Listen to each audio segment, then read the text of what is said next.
दोहरा उसी दिवस तै खालसे ਲੱਗਿਓ ਪਸਾਰੋ ਹੋਣ।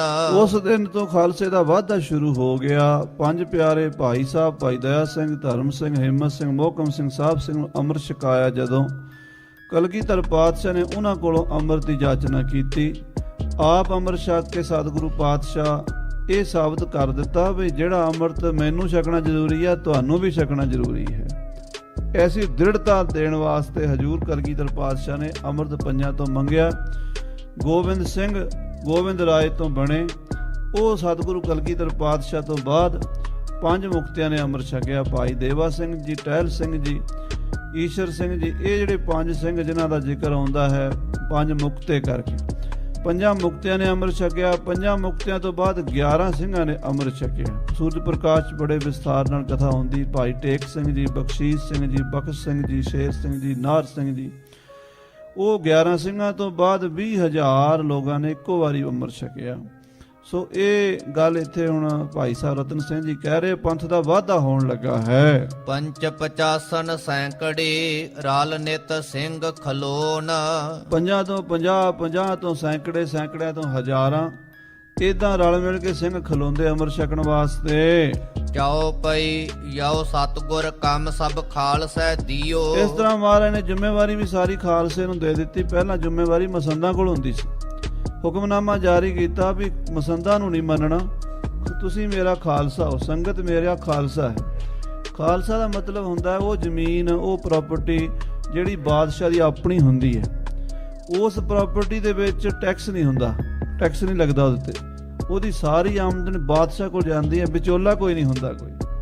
ਜਿਹੜੀ ਖਾਲਸਾ ਜ਼ਮੀਨ ਹੁੰਦੀ ਹੈ, ਅਰਬੀ ਫਾਰਸੀ ਦੇ ਵਿੱਚ ਖਾਲਸਾ ਉਸ ਜ਼ਮੀਨ ਨੂੰ ਕਹਿੰਦੇ ਆ ਜਿਹੜੀ ਬਾਦਸ਼ਾਹ ਦੀ ਪ੍ਰਾਪਰਟੀ, ਨਿੱਜੀ ਪ੍ਰਾਪਰਟੀ ਹੋਵੇ। ਭਾਵੇਂ ਸਾਰਾ ਮੁਲਕ ਹੀ ਉਹਦਾ ਹੁੰਦਾ, ਵੈਸੇ ਤਾਂ ਸਾਰਾ ਮੁਲਕ ਹੀ ਬਾਦਸ਼ਾਹ ਦਾ ਹੁੰਦਾ। ਜਿਵੇਂ ਔਰੰਗਜ਼ੇਬ ਸੀ ਤਾਂ ਉਹਦਾ ਸਾਰਾ ਮੁਲਕ ਉਹਦਾ ਹੀ ਸੀ, ਪਰ ਕੁਝ ਪ੍ਰਾਪਰਟੀ ਉਹਦੀ ਆਪਣੀ ਵੀ ਸੀ।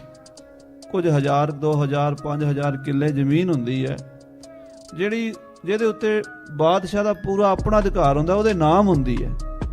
ਉਹ ਜਿਹੜੀ ਨਿੱਜੀ ਪ੍ਰਾਪਰਟੀ ਹੁੰਦੀ ਹੈ ਉਹਦੇ ਤੇ ਟੈਕਸ ਨਹੀਂ ਲੱਗਦਾ, ਉਹਨੂੰ ਟੈਕਸ ਤੋਂ ਛੂਟ ਹੁੰਦੀ ਹੈ। ਬਾਦਸ਼ਾਹ ਦੀ ਰਿਸਪੈਕਟ ਵਜੋਂ ਲਾ ਲਓ, ਬਾਦਸ਼ਾਹ ਦਾ ਸਤਿਕਾਰ ਲਾ ਲਓ। ਇਹ ਜਿਹੜੀ ਸੰਗਤ ਹੈ ਇਹਦੇ ਵਿੱਚ ਪਹਿਲਾਂ ਵਿਚੋਲੇ ਸੀ ਗੁਰੂ ਦੇ ਤੇ ਸੰਗਤ ਦੇ ਵਿੱਚ ਮਸੰਦ, ਉਹਨਾਂ ਨੂੰ ਪਰੇ ਕਰਕੇ ਮਹਾਰਾਜ ਕਹਿੰਦੇ ਸੰਗਤ ਮੇਰਾ ਖਾਲਸਾ। ਸਿੱਧਾ ਹੀ ਗੁਰ ਸੰਗਤ ਕੀਨੀ ਖਾਲਸਾ, ਮਨ ਮੁਖੀ ਦੁਹੇਲਾ, ਵਾਹੋ ਵਾਹੋ ਗੋਬਿੰਦ ਸਿੰਘ ਆਪੇ ਗੁਰਚੇਲਾ। ਹਾਂਜੀ, ਮੁਖਤਿਆਰ ਖਾਲਸਾ ਸਭ ਥਾਂ ਕੀਓ। ਸਾਰੀਆਂ ਥਾਵਾਂ ਤੇ ਖਾਲਸੇ ਨੂੰ ਮੁਖਤਿਆਰੀ ਇੰਤਜ਼ਾਮੀਆਂ ਪ੍ਰਬੰਧ ਦੇ ਦਿੱਤੇ ਗਏ। ਇਸ ਤੋਂ ਪਹਿਲਾਂ ਸ੍ਰੀ ਹਰਿਮੰਦਰ ਸਾਹਿਬ ਦਾ ਜਿਹੜਾ ਪ੍ਰਬੰਧ ਸੀਗਾ ਉਹ ਮੀਣਿਆਂ ਕੋਲ ਸੀਗਾ। ਬਾਬਾ ਪ੍ਰਿਥੀ ਚੰਦ ਜੀ ਦਾ ਪਰਿਵਾਰ, ਉਹਨਾਂ ਦੇ ਪੁੱਤਰ ਬਾਬਾ ਮਿਹਰਬਾਨ ਜੀ, ਬਾਬਾ ਮਿਹਰਬਾਨ ਜੀ ਦੇ ਪੁੱਤਰ ਬਾਬਾ ਚਤਰਭੁਜ ਜੀ, ਬਾਬਾ ਹਰ ਜੀ, ਉਹਨਾਂ ਦੇ ਅੱਗੋਂ ਜਿਹੜੇ ਸਨ ਉਹ ਸਾਰੇ ਦਰਬਾਰ ਸਾਹਿਬ ਤੇ ਕਬਜ਼ਾ ਕਰਕੇ 150 ਸਾਲ ਤੋਂ ਉਹੀ ਆਮਦਨ ਖਾਂਦੇ ਸੀ, ਪੂਜਾ ਕਰਦੇ ਸੀ ਦਰਬਾਰ ਸਾਹਿਬ ਦੀ। ਗੁਰੂ ਤੇਗ ਬਹਾਦਰ ਜੀ ਮੱਥਾ ਟੇਕਣ ਗਏ ਤੇ ਮੀਣਿਆਂ ਨੇ ਦਰਵਾਜ਼ੇ ਬੰਦ ਕਰ ਲਏ ਸੀ। ਪਰ ਜਦੋਂ 10ਵੇਂ ਪਾਤਸ਼ਾਹ ਦਾ ਸਮਾਂ ਆਇਆ ਤੇ ਇਹਨਾਂ ਦਾ ਪ੍ਰਬੰਧ ਢਿੱਲਾ ਪੈ ਗਿਆ ਤੇ ਪ੍ਰਬੰਧ ਛੱਡ ਕੇ ਸ੍ਰੀ ਹਰਿਮੰਦਰ ਸਾਹਿਬ ਦਾ ਦੌੜ ਗਏ ਤੇ ਖਾਲਸੇ ਨੂੰ ਮਹਾਰਾਜ ਨੇ ਭਾਈ ਮਨੀ ਸਿੰਘ ਜੀ ਨੂੰ ਸ੍ਰੀ ਦਰਬਾਰ ਸਾਹਿਬ ਦਾ ਗ੍ਰੰਥੀ ਥਾਪ ਕੇ ਪ੍ਰਬੰਧ ਸਿੰਘਾਂ ਨੂੰ ਦਿੱਤਾ। ਉਦੋਂ ਤੋਂ ਸ੍ਰੀ ਅਕਾਲ ਤਖਤ ਸਾਹਿਬ ਦੇ ਖੰਡੇ ਦਾ ਅੰਮ੍ਰਿਤ ਛਕਾਉਣ ਦੀ ਮਰਿਆਦਾ ਸ਼ੁਰੂ ਹੋਈ। ਹਾਂਜੀ, ਦੱਖਣ ਪੂਰਬ ਉੱਤਰ ਵਾਈ। ਦੱਖਣ ਦੇ ਚ ਬੁਰਹਾਨਪੁਰ ਹੈ, ਉਧਰ ਮਹਾਰਾਜ 10ਵੇਂ ਪਾਤਸ਼ਾਹ ਨੇ ਆਪਣੇ ਸਿੱਖਾਂ ਨੂੰ ਪ੍ਰਬੰਧ ਕਰਨ ਲਈ ਭੇਜਿਆ ਵੀ ਦੱਖਣ ਦੇਸ਼ ਵਿੱਚ। ਹਜੂਰ ਸਾਹਿਬ ਤਾਂ ਬਾਅਦ ਚ ਬਣਿਆ, ਪਹਿਲਾਂ ਬੁਰਹਾਨਪੁਰ ਕੇਂਦਰ ਸੀਗਾ ਦੱਖਣ ਚ। ਉਜੈਨ ਤੇ ਬੁਰਹਾਨਪੁਰ ਇੰਦੌਰ ਦੇ ਇਲਾਕੇ ਵਿੱਚ। ਉਜੈਨ ਇਹ ਤੀਰਥ ਹੈ ਹਿੰਦੂਆਂ ਦਾ ਬਹੁਤ ਵੱਡਾ, ਉੱਥੇ ਵੀ ਸਿੱਖੀ ਦਾ ਕੇਂਦਰ ਸਥਾਪਿਤ ਕੀਤਾ। ਨਿਰਮਲੇ ਸਾਧੂਆਂ ਨੂੰ ਉੱਥੇ ਭੇਜਿਆ। ਇਸੇ ਤਰ੍ਹਾਂ ਮਹਾਰਾਜ ਜੀ ਨੇ ਬੁਰਹਾਨਪੁਰ 'ਚ ਸਿੱਖੀ ਦਾ ਕੇਂਦਰ, ਉੱਥੇ ਗੁਰੂ ਗ੍ਰੰਥ ਸਾਹਿਬ ਦੀ ਪੁਰਾਣੀ ਹੱਥ ਲਿਖਤ ਬੀੜ ਅੱਜ ਵੀ ਸੁਨਹਿਰੀ ਬੀੜ ਹੈ, ਉਹਦੇ 'ਚ ਪਤਾ ਨਹੀਂ ਕਿੰਨਾ ਪਾਈਆ, 1.5 ਪਾਈਆ ਦਾ ਸੋਨਾ ਹੀ ਉਹਦੇ 'ਚ ਲੱਗਾ ਹੋਇਆ, ਇੰਨੀ ਸੁੰਦਰ ਬੀੜ ਹੈ ਉਹ ਵੀ ਉੱਥੇ ਮੌਜੂਦ ਹੈ 10ਵੇਂ ਪਾਤਸ਼ਾਹ ਦੇ ਸਮੇਂ ਤੋਂ। ਸੋ ਇਸੇ ਤਰ੍ਹਾਂ ਪੂਰਬ ਦੇ ਵਿੱਚ ਪਟਨਾ ਸਾਹਿਬ, ਇਹ ਮਹਾਰਾਜ ਨੇ ਕੇਂਦਰ ਬਣਾਇਆ ਵੀ ਸਾਡਾ ਕੇਂਦਰ ਪਟਨਾ ਹੈ ਪੂਰਬ ਦੇ ਵਿੱਚ, ਜਿੱਥੇ ਮਹਾਰਾਜ ਦਾ ਜਨਮ ਵੀ ਹੋਇਆ। ਤੇ ਦੱਖਣ ਦੇ ਵਿੱਚ ਹੋ ਗਿਆ ਬੁਰਹਾਨਪੁਰ। ਪੱਛਮ ਦੇ ਵਿੱਚ ਮਹਾਰਾਜ ਨੇ ਕਾਬਲ ਨੂੰ ਤੇ ਪਿਸ਼ੌਰ ਨੂੰ, ਇਹਨਾਂ ਸ਼ਹਿਰਾਂ ਨੂੰ ਸਿੱਖੀ ਦਾ ਕੇਂਦਰ ਬਣਾਇਆ। ਥਾਂ ਥਾਂ ਤੇ ਜਿੱਥੇ ਜਿੱਥੇ ਗੁਰਦੁਆਰੇ ਸੀਗੇ ਉੱਥੇ ਸਿੰਘ ਭੇਜੇ ਅੰਮ੍ਰਿਤ ਛਕਾਉਣ ਵਾਸਤੇ। ਪਛਮ ਮਦ ਭੀ ਦਏ ਕਲਾਏ। ਪੱਛਮ ਦੇ ਚ ਕਾਬਲ, ਗਜਨੀ, ਬਲਖ, ਬੁਖਾਰਾ ਈਰਾਨ ਦੇ ਸ਼ਹਿਰ ਹਨ। ਕਾਬਲ ਤੇ ਅਫਗਾਨਿਸਤਾਨ ਦਾ ਹੈ। ਉਹਨਾਂ ਸਾਰਿਆਂ ਸ਼ਹਿਰਾਂ ਵਿੱਚ ਸਿੰਘ ਭੇਜੇ ਅੰਮ੍ਰਿਤ ਛਕਾਉਣ ਲਈ। ਦੋਹਰਾ ਅੰਮ੍ਰਿਤਸਰ ਪਟਨ ਵਿਖੈ ਜਹ ਜਹ ਗੁਰ ਨਿਜ ਠਾਉਰ। ਸ੍ਰੀ ਅੰਮ੍ਰਿਤਸਰ ਅਕਾਲ ਬੁੰਗੇ ਤੇ ਪਟਨਾ ਸਾਹਿਬ ਸ੍ਰੀ ਹਰਿਮੰਦਰ ਤਖਤ ਜਿੱਥੇ ਮਹਾਰਾਜ ਦਾ ਜਨਮ ਹੋਇਆ ਉੱਥੇ ਉੱਥੇ ਭੁਜੰਗੀ ਭੇਜੇ ਮੁਖਤਿਆਰ ਕਰ ਦਿਲਾਸਨ ਸਿਉ ਕਰ ਗੌਰ। ਮਹਾਰਾਜ ਨੇ ਭੁਜੰਗੀਆਂ ਨੂੰ ਭੇਜਿਆ। ਭੁਜੰਗੀ ਨਾਮ ਸਿੰਘਾਂ ਦਾ ਸੂਰਬੀਰ ਯੋਧੇ ਸ਼ਸਤਰਧਾਰੀ ਜੋ ਨਿਹੰਗ ਸਿੰਘਾਂ ਦਾ ਬਾਣਾ ਪਹਿਨਦੇ ਹਰ ਵੇਲੇ ਤਿਆਰ ਬਰ ਤਿਆਰ ਉਹਨੂੰ ਭੁਜੰਗੀ ਕਹਿੰਦੇ। ਉਹ ਭੁਜੰਗੀ ਮਹਾਰਾਜ 10ਵੇਂ ਪਾਤਸ਼ਾਹ ਜੀ ਨੇ ਪਟਨੇ ਸਾਹਿਬ, ਕਾਬਲ, ਬੁਰਹਾਨਪੁਰ ਸਾਰੇ ਵੱਡੇ ਵੱਡੇ ਕੇਂਦਰਾਂ 'ਚ ਭੇਜ ਦਿੱਤੇ। ਚਾਉ ਪਈ ਦਈ ਪ੍ਰਵਾਨਗੀ ਸਭ ਗੁਰ ਠਾਉਰ। ਤੇ ਸਿੰਘਾਂ ਨੂੰ ਪ੍ਰਵਾਨਗੀ ਦਿੱਤੀ, ਮੋਹਰਾਂ ਲਾ ਕੇ ਹੁਕਮਨਾਮੇ ਲਿਖ ਕੇ ਦਿੱਤੇ ਵੀ ਖਾਲਸੇ ਨੂੰ ਮੰਨਣਾ ਹੈ, ਕਿਸੇ ਮਸੰਦ ਨੂੰ ਨਹੀਂ ਮੰਨਣਾ। ਹੁਣ ਖੰਡਾ ਪਾਹੁਲ ਮਿਲੈ ਖੁਦ ਤੌਰ। ਔਰ ਇਹ ਕਹਿ ਦਿੱਤਾ ਵੀ ਭਾਈ ਤੁਸੀਂ ਜਿਹੜੇ ਗੁਰੂ ਘਰ ਨੂੰ ਮੰਨਣ ਵਾਲੇ ਹੋ ਖੰਡੇ ਦੀ ਪਹੁਲ ਲੈ ਕੇ ਸਿੰਘ ਸਜੋ ਤੇ ਹਥਿਆਰ ਬੰਨੋ, ਸ਼ਸਤਰ ਸਜਾਓ। ਜਹ ਜਹ ਪੰਜ ਭੁਜੰਗੀ ਹੋਏ। ਜਿੱਥੇ ਜਿੱਥੇ 5 ਸਿੰਘ ਹੋਣ ਉਹਨਾਂ ਕੋਲ ਜਾ ਕੇ 5 ਸਿੰਘਾਂ ਕੋਲੋਂ ਅੰਮ੍ਰਿਤ ਛਕਿਆ ਕਰੋ। ਗੁਰਦੁਆਰਾ ਤੁਲ ਮੰਨ ਲਿਓ ਸੋਏ। ਜਿੱਥੇ 5 ਸਿੰਘ ਨੇ ਉਹ ਸਮਝੋ ਗੁਰਦੁਆਰਾ ਹੀ ਹੈ। ਇਹ ਮੰਨ ਲੈਣਾ ਵੀ ਗੁਰਦੁਆਰੇ ਖਾਸ ਤੌਰ ਤੇ ਆਨੰਦਪੁਰ ਸਾਹਿਬ ਜਾਂ ਅੰਮ੍ਰਿਤਸਰ ਜਾਣਾ ਨਹੀਂ ਜਾ ਸਕਦੇ। ਜਿੱਥੇ ਵੀ ਕਿਸੇ ਪਿੰਡ 'ਚ 5 ਸਿੰਘ ਪਹੁੰਚ ਗਏ ਸਮਝੋ ਉਹੀ ਗੁਰਦੁਆਰਾ। ਉਹ 5 ਸਿੰਘ ਹੀ ਅੰਮ੍ਰਿਤ ਛਕਾ ਦੇਣਗੇ, ਸਮਝੋ ਗੁਰੂ ਹੀ ਛਕਾ ਰਿਹਾ। ਹਾਂਜੀ, 5 ਭੁਜੰਗੀ ਜਹ ਇਕੱਤਰ ਹੋਏ। ਜਿੱਥੇ 5 ਭੁਜੰਗੀ ਹੋਣਗੇ ਤਿਆਰ ਬਰ ਤਿਆਰ ਸਿੰਘ ਸ਼ਸਤਰ ਧਾਰੀ, ਬਾਣੀ ਬਾਣੇ ਦੇ ਧਾਰਨੀ। ਬੇਸ਼ੱਕ ਪਾਹੁਲ ਕਰ ਪਿਆਵੈ ਸੋਏ। ਉਹਨਾਂ ਨੂੰ ਅਧਿਕਾਰ ਹੈ, ਬਿਨਾਂ ਸ਼ੱਕ ਉਹ ਅੰਮ੍ਰਿਤ ਛਕਾ ਸਕਦੇ ਨੇ। 5 ਭੁਜੰਗੀਆਂ ਤੇ ਅਰਦਾਸ ਕਰਾਓ। ਭਾਈ ਜੇ ਤੁਹਾਡਾ ਕੋਈ ਕੰਮ ਅੜਿਆ ਤੇ ਹੁਣ ਤੁਸੀਂ ਗੁਰੂ ਸਾਹਿਬ ਦਾ ਰੂਪ ਸਮਝ ਕੇ 5 ਕੋਲੋਂ ਅਰਦਾਸ ਕਰਾਇਆ ਕਰੋ। ਜੋ ਮੰਗੋ ਸੋਈ ਫਲ ਪਾਓ। ਜੋ ਮੰਗੋਗੇ ਉਹ ਫਲ ਮਿਲੇਗਾ। ਗੁਰਦੁਆਰਨ ਚੜਾਵੇ ਸਿੰਘ ਹੀ ਖਾਏ। ਗੁਰਦੁਆਰਿਆਂ ਦੇ ਚੜਾਵੇ ਜਿਹੜੇ ਨੇ ਹੁਣ ਮਸੰਦਾਂ ਨੂੰ ਨਹੀਂ ਮਿਲਣਗੇ, ਸਿੰਘ ਹੀ ਛਕਿਆ ਕਰਨਗੇ। ਜੋ ਬਚ ਰਹਾ ਤਉ ਮੈਂ ਪਹੁੰਚਾਏ। ਜਿਹੜਾ ਉੱਥੋਂ ਬਚ ਜਾਵੇ ਉਹ ਸਾਡੇ ਕੋਲ ਅਨੰਦਪੁਰ ਸਾਹਿਬ ਭੇਜਿਆ ਕਰੋ, ਨਹੀਂ ਤਾਂ ਪਟਨੇ ਸਾਹਿਬ ਦਾ ਖਜ਼ਾਨਾ ਉਹ ਪਟਨੇ ਸਾਹਿਬ ਉੱਥੇ ਲੰਗਰ ਲਾ ਦਿਓ। ਜਿਹੜਾ ਬੁਰਹਾਨਪੁਰ ਦੇ ਇਲਾਕੇ ਵਿੱਚ ਹੈ ਉੱਥੇ ਬੁਰਹਾਨਪੁਰ ਵੱਲ ਲਾ ਦਿਓ। ਜਿੱਥੇ ਜਿੱਥੇ ਗੁਰੂ ਕੇ ਸਿੱਖ ਰਹਿੰਦੇ ਉੱਥੇ ਲੰਗਰ ਛਕਾਈ ਜਾਓ, ਅੰਮ੍ਰਿਤ ਛਕਾਈ ਜਾਓ। ਸਾਨੂੰ ਮਾਇਆ ਦਾ ਲਾਲਚ ਨਹੀਂ ਹੈ। ਜੇ ਕੋਈ ਬਚ ਜਾਵੇ ਕੌਡੀ ਦਮੜੀ ਗੁਰੂ ਦੀ ਅਨੰਦਪੁਰ ਸਾਹਿਬ ਭੇਜ ਦਿਆ ਕਰੋ, ਨਹੀਂ ਤਾਂ ਭਾਈ ਸੰਗਤ ਵਿੱਚ ਹੀ ਅੰਮ੍ਰਿਤ ਸੰਚਾਰ ਤੇ ਹੀ ਸਾਰਾ ਖਰਚਾ ਕਰੋ। ਦਏ ਚਿੱਠੇ ਵੱਲ ਸੰਗਤ ਘੱਲ। ਮਹਾਰਾਜ ਦੇ ਚਿੱਠੇ ਆਮ ਲੋਕਾਂ ਦੀ ਬੋਲੀ ਚਿੱਠੀ ਹੁੰਦੀ ਹੈ, ਖਾਲਸਾ ਚਿੱਠਾ ਕਹਿੰਦਾ। ਇਹ ਬੋਲੀ ਹੈ ਪੁਰਾਤਨ ਸਿੰਘਾਂ ਦੀ। ਪੁਲਿੰਗ ਸ਼ਬਦ ਵਰਤਦੇ ਆ, ਇਸਤਰੀ ਲਿੰਗ ਸ਼ਬਦ ਘੱਟ ਯੂਜ਼ ਕਰਦੇ। ਕਹਿੰਦੇ ਚਿੱਠੇ ਭੇਜ ਦਿੱਤੇ ਮਹਾਰਾਜ 10ਵੇਂ ਪਾਤਸ਼ਾਹ ਜੀ ਨੇ, ਹੁਕਮਨਾਮੇ ਭੇਜ ਦਿੱਤੇ। ਖੰਡਾ ਪਾਹੁਲ ਲਓ ਆਏ ਚੱਲ। ਬਈ ਆਓ ਭਾਈ ਖੰਡੇ ਦੀ ਪਹੁਲ ਛਕੋ, ਅੰਮ੍ਰਿਤ ਛਕੋ ਸਿੰਘ ਸਾਰੇ। ਖੰਡਾ ਪਾਹੁਲ ਪੀ ਹੋਵੋ ਤੇਜ ਧਾਰੀ। ਖੰਡੇ ਦਾ ਅੰਮ੍ਰਿਤ ਛਕ ਕੇ ਤੇਜ ਧਾਰੀ ਹੋ ਜਾਓ, ਤਿਆਰ ਬਰ ਤਿਆਰ ਹੋ ਜਾਓ ਦੇਸ਼ ਦੀ, ਕੌਮ ਦੀ ਮਰਿਆਦਾ ਦੀ, ਸਭਿਅਤਾ ਦੀ ਰਾਖੀ ਵਾਸਤੇ। ਲਓ ਤੁਰਕਨ ਕੋ ਅਬ ਤੁਮ ਮਾਰੀ। ਹੁਣ ਸਮਾਂ ਹੈ ਤੁਰਕਾਂ ਦਾ ਰਾਜ ਖਤਮ ਕਰਕੇ ਆਪਣਾ ਖਾਲਸੇ ਦਾ ਰਾਜ ਕਾਇਮ ਕਰ ਦਈਏ। ਖੰਡਾ ਪਾਹੁਲ ਮੈਂ ਭਈ ਅਬ ਕਲਾ। ਹੁਣ ਖੰਡੇ ਦੇ ਅੰਮ੍ਰਿਤ ਵਿੱਚ ਸ਼ਕਤੀ ਪਾਈ ਅਸੀਂ। ਤੁਰਕ ਜਾਊਗਾ ਨੱਠ ਪੰਥ ਅਟਲਾ। ਹੁਣ ਇਹ ਔਰੰਗਜ਼ੇਬ ਦਾ ਰਾਜ ਖਤਮ ਹੋ ਜਾਏਗਾ, ਇਹ ਜ਼ਾਲਮ ਨੱਠ ਜਾਣਗੇ ਤੇ ਸਿੰਘਾਂ ਦਾ ਰਾਜ ਹੋਏਗਾ। ਦੋਹਰਾ ਸਤਿਗੁਰ ਕੀਨੇ ਬਚਨ ਜੋ ਸੋ ਲਏ ਮਝੈਲਣ ਮਨ। ਉਹ ਬਚਨ ਜਿਹੜੇ ਮਾਰੇ ਕਲਗੀਧਰ ਪਾਤਸ਼ਾਹ ਨੇ ਕੀਤੇ, ਸਭ ਤੋਂ ਪਹਿਲਾਂ ਮਾਝੇ ਦੇ ਸਿੰਘਾਂ ਨੇ ਅੰਗੀਕਾਰ ਕੀਤੇ। ਔਰਨ ਭੇਜਨ ਕਿਨ ਮੰਨੇ ਭਏ ਭਾਗ ਉਨ ਧਨ। ਮਾਲਵੇ ਦੇ ਸਿੰਘਾਂ ਨੇ, ਦੁਆਬੇ ਦੇ ਸਿੰਘਾਂ ਨੇ, ਪੋਠੋਹਾਰ ਦੇ ਸਿੰਘਾਂ ਨੇ, ਲੰਮੇ ਦੇਸ਼ ਦੇ ਸਿੰਘਾਂ ਨੇ, ਨੱਕੇ ਦੇਸ਼ ਦੇ ਸਿੰਘਾਂ ਨੇ, ਕਾਬਲ ਤੱਕ ਜਿੰਨੇ ਸਿੰਘਾਂ ਨੇ ਬਚਨ ਮੰਨੇ ਉਹ ਧਨ ਹੋ ਗਏ। ਇਥੋਂ ਤੱਕ ਵੀ ਜਿਹੜੇ ਬਿਹਾਰ ਦੇ ਸਿੰਘ ਸਨ ਅੰਮ੍ਰਿਤ ਛਕ ਕੇ ਉਹ ਵੀ ਸਿੰਘ ਸਜੇ। ਉੜੀਸਾ ਵਿੱਚੋਂ ਦੇਖੋ ਸਿੰਘ ਆਏ, ਦਵਾਰਕਾ ਤੋਂ ਸਿੰਘ ਆਏ, ਅੰਮ੍ਰਿਤ ਛਕ ਕੇ ਗੁਰੂ ਵਾਲੇ ਬਣੇ। ਚਾਉ ਪਈ ਇਮ ਖਾਲਸੇ ਪੰਥ ਭਇਓ ਉਤਪੰਨ। ਇਸ ਤਰ੍ਹਾਂ ਖਾਲਸਾ ਪੰਥ ਉਤਪੰਨ ਹੋਇਆ, ਪੈਦਾ ਹੋਇਆ। ਕੈਪਟਨ ਮਰੀ ਨੂੰ ਅੰਗਰੇਜ਼ਾਂ ਨੂੰ ਸਿੰਘ ਦੱਸ ਰਹੇ ਭਾਈ ਰਤਨ ਸਿੰਘ ਜੀ। ਦੇਖ ਸਤਿਗੁਰ ਬਹੁ ਹੋਏ ਪ੍ਰਸੰਨ। ਤੇ ਫਿਰ ਮਹਾਰਾਜ ਪੰਥ ਵੱਲ ਵੇਖ ਕੇ ਖੁਸ਼ੀਆਂ ਕਰਦੇ ਆ। ਉਹਨਾਂ ਦੀ ਖੁਸ਼ੀ ਹੈ ਵੀ ਖਾਲਸਾ ਪੰਥ ਸੱਜ ਗਿਆ ਹੈ। ਸਤਿਗੁਰ ਖਾਲਸਾ ਸ਼ਸਤਰ ਫੜਾਵੈ। ਮਹਾਰਾਜ ਸਿੰਘਾਂ ਨੂੰ ਸ਼ਸਤਰ ਫੜਾ ਦਿੱਤੇ ਕਲਗੀਧਰ ਪਿਤਾ ਜੀ ਨੇ। ਭਾਂਤਾ ਭਾਂਤ ਪੁਸ਼ਾਕ ਪਹਿਰਾਵੈ। ਔਰ ਭਾਂਤ ਭਾਂਤ ਦੇ ਸੁੰਦਰ ਪੁਸ਼ਾਕੇ ਵੀ ਸਿੰਘਾਂ ਨੂੰ, ਰਾਜਿਆਂ ਵਾਲੇ ਮਹਾਰਾਜਿਆਂ ਵਾਲੇ ਜਿਹੜੇ ਪੁਸ਼ਾਕੇ ਸੀਗੇ ਨਾ ਉਸ ਵੇਲੇ ਜਿਹੜੇ ਬਾਦਸ਼ਾਹ ਲੋਕ ਪਾਇਆ ਕਰਦੇ ਸੀ, ਉਹ ਮਹਾਰਾਜ ਨੇ ਖਾਲਸੇ ਨੂੰ ਪੁਸ਼ਾਕੇ ਪਵਾਏ। ਮਦ ਸਤਗੁਰ ਬਹਿ ਮੰਜੀ ਡਹਾਏ। ਤੇ ਮਹਾਰਾਜ ਵਿੱਚ ਤਖਤ ਢਾਹ ਕੇ ਬੈਠਿਆ ਕਰਦੇ ਸੀ, ਖਾਲਸੇ ਦੇ ਵਿਚਕਾਰ ਬੈਠਿਆ ਕਰਦੇ ਸੀ ਸਿੰਘਾਂ ਦੇ। ਚੁਫੇਰੇ ਖੜਾ ਸਿੰਘ ਸ਼ਸਤਰ ਲਗਾਏ। ਮਹਾਰਾਜ ਮੰਜੇ ਤੇ ਬੈਠਦੇ ਸੀ ਤੇ ਆਲੇ ਦੁਆਲੇ ਸਿੰਘ ਸ਼ਸਤਰ, ਬੰਦੂਕਾਂ, ਤੀਰ ਕਮਾਨ, ਬਰਛੇ ਫੜ ਕੇ ਖਲੋਂਦੇ ਸੀ। ਉਹ ਦਰਬਾਰ ਦਾ ਨਜ਼ਾਰਾ ਹੀ ਅਲੌਕਿਕ ਹੁੰਦਾ ਸੀ। ਜਿਮ ਗੋਪਨ ਮਦ ਕਾਨ ਬਿਰਾਜੈ। ਏਦਾਂ ਜਿਵੇਂ ਭਗਵਾਨ ਸ੍ਰੀ ਕ੍ਰਿਸ਼ਨ ਜੀ ਮਹਾਰਾਜ ਗਵਾਲਿਆਂ ਦੀ ਫੌਜ ਯਾਦਵਾਂ ਦੇ ਵਿੱਚ ਸੋਭਿਆ ਕਰਦੇ ਸੀਗੇ, ਤਿਮ ਸਤਗੁਰ ਸਿੰਘਨ ਮਦ ਛਾਜੈ। ਏਦਾਂ ਸਤਿਗੁਰੂ ਆਪਣੇ ਖਾਲਸੇ 'ਚ ਸੋਭਦੇ ਸੀਗੇ। ਕਵੈਤ ਕਰਾਵੈ ਸਿੰਘਨ ਦੁੜਾਈ। ਰੋਜ਼ ਮਹਾਰਾਜ ਢਲੇ ਦੁਪਹਿਰੇ ਚਰਨ ਗੰਗਾ ਨਦੀ ਹੈ ਸ੍ਰੀ ਅਨੰਦਪੁਰ ਸਾਹਿਬ, ਜਿੱਥੇ ਅੱਜ ਕੱਲ੍ਹ ਸਟੇਡੀਅਮ ਚਰਨ ਗੰਗਾ ਬਣਿਆ ਹੈ, ਘੋੜ ਦੌੜ ਹੁੰਦੀ ਹੈ, ਹਰ ਸਾਲ ਹੋਲਾ ਮਹੱਲਾ ਖੇਡਿਆ ਜਾਂਦਾ।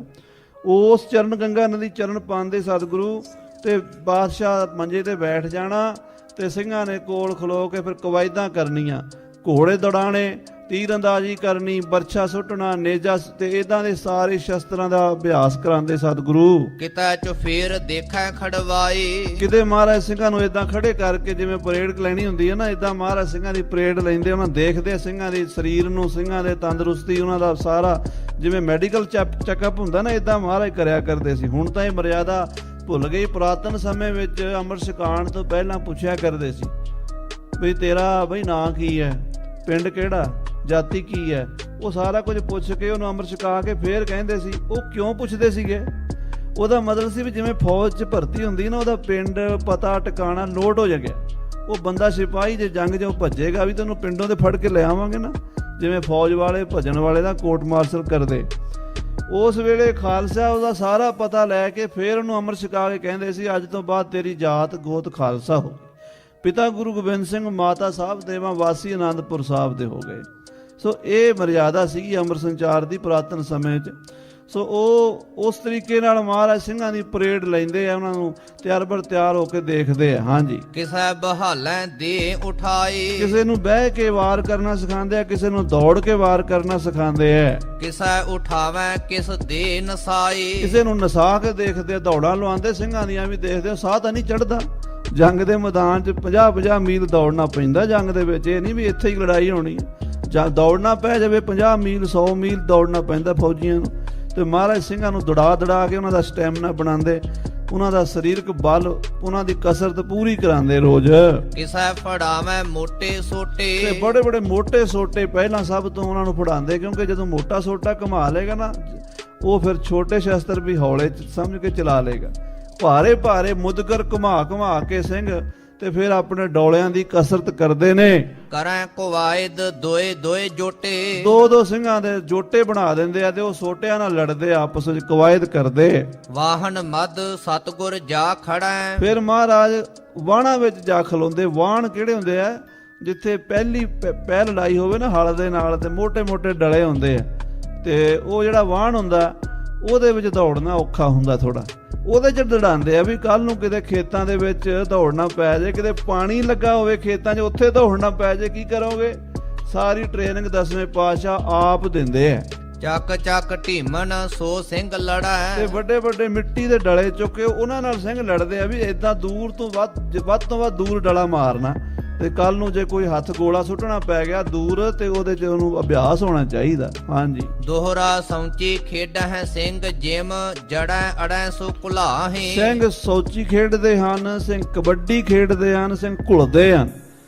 ਕਈ ਸਿੰਘ ਢਾਹ ਲੈਂਦੇ ਆ, ਕਈ ਟਹਿ ਜਾਂਦੇ। ਏਦਾਂ ਰੋਜ਼ ਅਭਿਆਸ ਹੁੰਦਾ ਸ੍ਰੀ ਅਨੰਦਪੁਰ ਸਾਹਿਬ। ਹਾਂਜੀ, ਸਤਗੁਰ ਦੇਖ ਖੁਸ਼ੀਆਂ ਕਰੈ ਦੇ ਮੁਲਕ ਜਗੀਰੈ ਲਾਈ। ਮਹਾਰਾਜ ਦੇਖ ਕੇ ਸਿੰਘਾਂ ਨੂੰ ਖੁਸ਼ੀਆਂ ਕਰਦੇ, ਉਹਨਾਂ ਨੂੰ ਕਹਿੰਦੇ ਜਾ ਤੂੰ ਤੇ ਈਰਾਨ ਦਾ ਬਾਦਸ਼ਾਹ ਬਣਨਾ, ਤੂੰ ਤੇ ਹਿੰਦੁਸਤਾਨ ਦਾ ਬਾਦਸ਼ਾਹ ਬਣਨਾ, ਤੈਨੂੰ ਫਲਾਣੇ ਮੁਲਕ ਦੀਆਂ ਜਗੀਰਾਂ ਬਚਨ ਛੱਡੀ ਜਾਂਦੇ।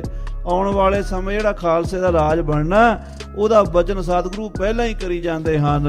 ਜਾਓ ਪਈ ਸਤਗੁਰ ਕਹਿਓ ਮੁਖੋਂ ਮੰਗੋ ਜਗੀਰਾਂ। ਤੇ ਨਾਲੇ ਸਿੰਘਾਂ ਨੂੰ ਕਹਿੰਦੇ ਮੰਗੋ ਸਿੰਘੋ ਜਗੀਰਾਂ ਕਿੰਨੀਆਂ ਕੀ ਚਾਹੀਦੀਆਂ ਤੁਹਾਨੂੰ ਦੇ ਦਈਏ। ਮਿਲਕ ਮੁਲਕ ਤੂੰ ਮੋਕ ਸੋ ਵੀਰਾਂ। ਤੁਹਾਡੇ ਵਰਗੇ ਸੂਰਮਿਆਂ ਨੂੰ ਮੁਲਕਾਂ ਦਾ ਰਾਜ ਦਵਾਵਾਂਗੇ, ਬਾਦਸ਼ਾਹੀਆਂ ਦਵਾਵਾਂਗੇ ਸੂਰਮਿਓ। ਜਹ ਜਹ ਤੁਮਰੋ ਮਨ ਪਤੀ ਆਏ। ਜਿੱਥੇ ਜਿੱਥੇ ਤੁਹਾਡਾ ਮਨ ਕਰਦਾ ਉੱਥੋਂ ਦਾ ਰਾਜ ਮੰਗ ਲਓ, ਅਸੀਂ ਦੇਣ ਨੂੰ ਤਿਆਰ ਹਾਂ। ਸੋ ਤੁਮ ਦਇਆ ਗਲਾਏ। ਉਹ ਇਲਾਕੇ ਤੁਹਾਨੂੰ ਲਾ ਦੇਾਂਗੇ, ਮੁਲਕਾਂ ਦਾ ਰਾਜ ਦੇ ਦੇਾਂਗੇ। ਸੁਣਤ ਬਚਨ ਗਿਰ ਨੇਰੇ ਪਏ। ਸੋ ਜਦੋਂ ਸਿੰਘ ਵਿਚਾਰੇ ਪੰਜਾਬੀ ਭਰਾ, ਉਹਨਾਂ ਨੇ ਕਿਹੜਾ ਰਾਜ ਦੀ ਕਦੀ ਗੱਲ ਸੁਣੀ।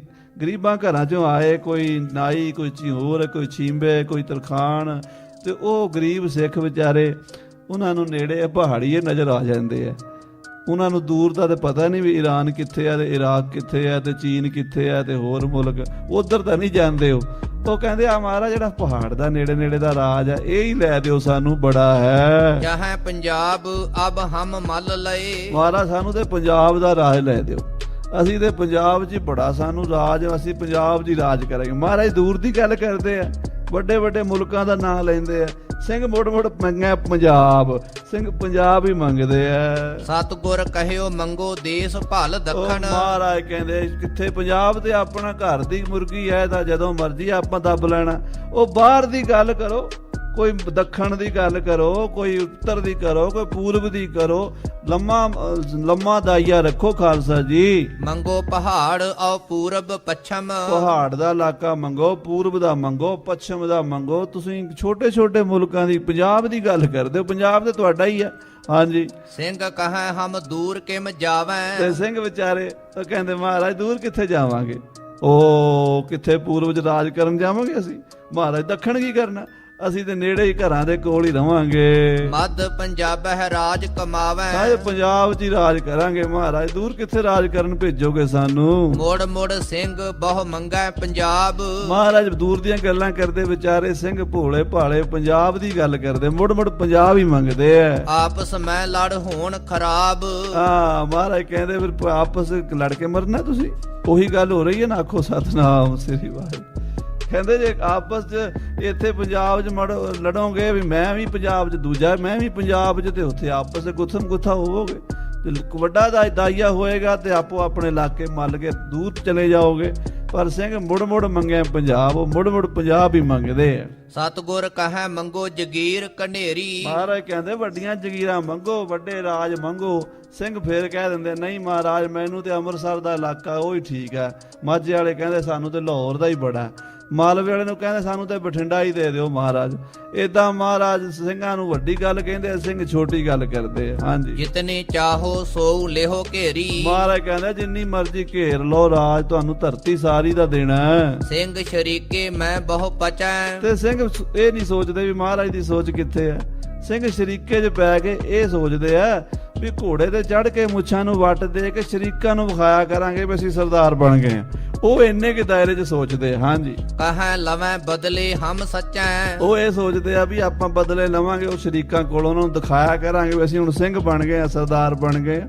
ਮਹਾਰਾਜ ਤਾਂ ਦੂਰ ਦੀ ਖੇਡ ਸੋਚਦੇ ਆ, ਸਿੰਘ ਵਿਚਾਰੇ ਉਹ ਆਪਣੇ ਸ਼ਰੀਕੇ ਦੇ ਚੱਕਰ ਵਿੱਚ ਹੀ ਸੋਚੀ ਜਾਂਦੇ। ਹਾਂਜੀ। ਆਪਣੇ ਆਪਣੇ ਘਰ ਕੇ ਨੇਰੇ। ਆਪਣੇ ਆਪਣੇ ਪਿੰਡਾਂ ਦੇ ਨੇੜੇ ਰਾਜ ਮੰਗਦੇ ਆ, ਆਪਣੇ ਘਰਾਂ 'ਚ ਰਾਜ ਮੰਗਦੇ ਆ ਸਿੰਘ। ਚਾਹੇ ਮੁਲਕ ਹਮ ਸੋ ਲੈ ਘੇਰੇ। ਹਾਂ ਮਹਾਰਾਜ ਸਾਨੂੰ ਤੇ ਉਹ ਬਸ ਜੀ ਸਾਡੇ ਪਿੰਡਾਂ ਦਾ 5-10 ਪਿੰਡਾਂ ਦਾ ਰਾਜ ਦਵਾ ਦਿਓ, ਉਹ ਮਹਾਰਾਜ ਫਲਾਣੇ ਚੌਧਰੀ ਨੂੰ ਮਾਰ ਕੇ ਸਾਨੂੰ ਰਾਜ ਦਵਾ ਦਿਓ। ਏਦਾਂ ਸਿੰਘ ਛੋਟੇ ਛੋਟੇ ਦਾਈਏ ਰੱਖਦੇ ਆ। ਉਤੇ ਗਰੀਬਨ ਕੇ ਵਹੁ ਜਾਏ।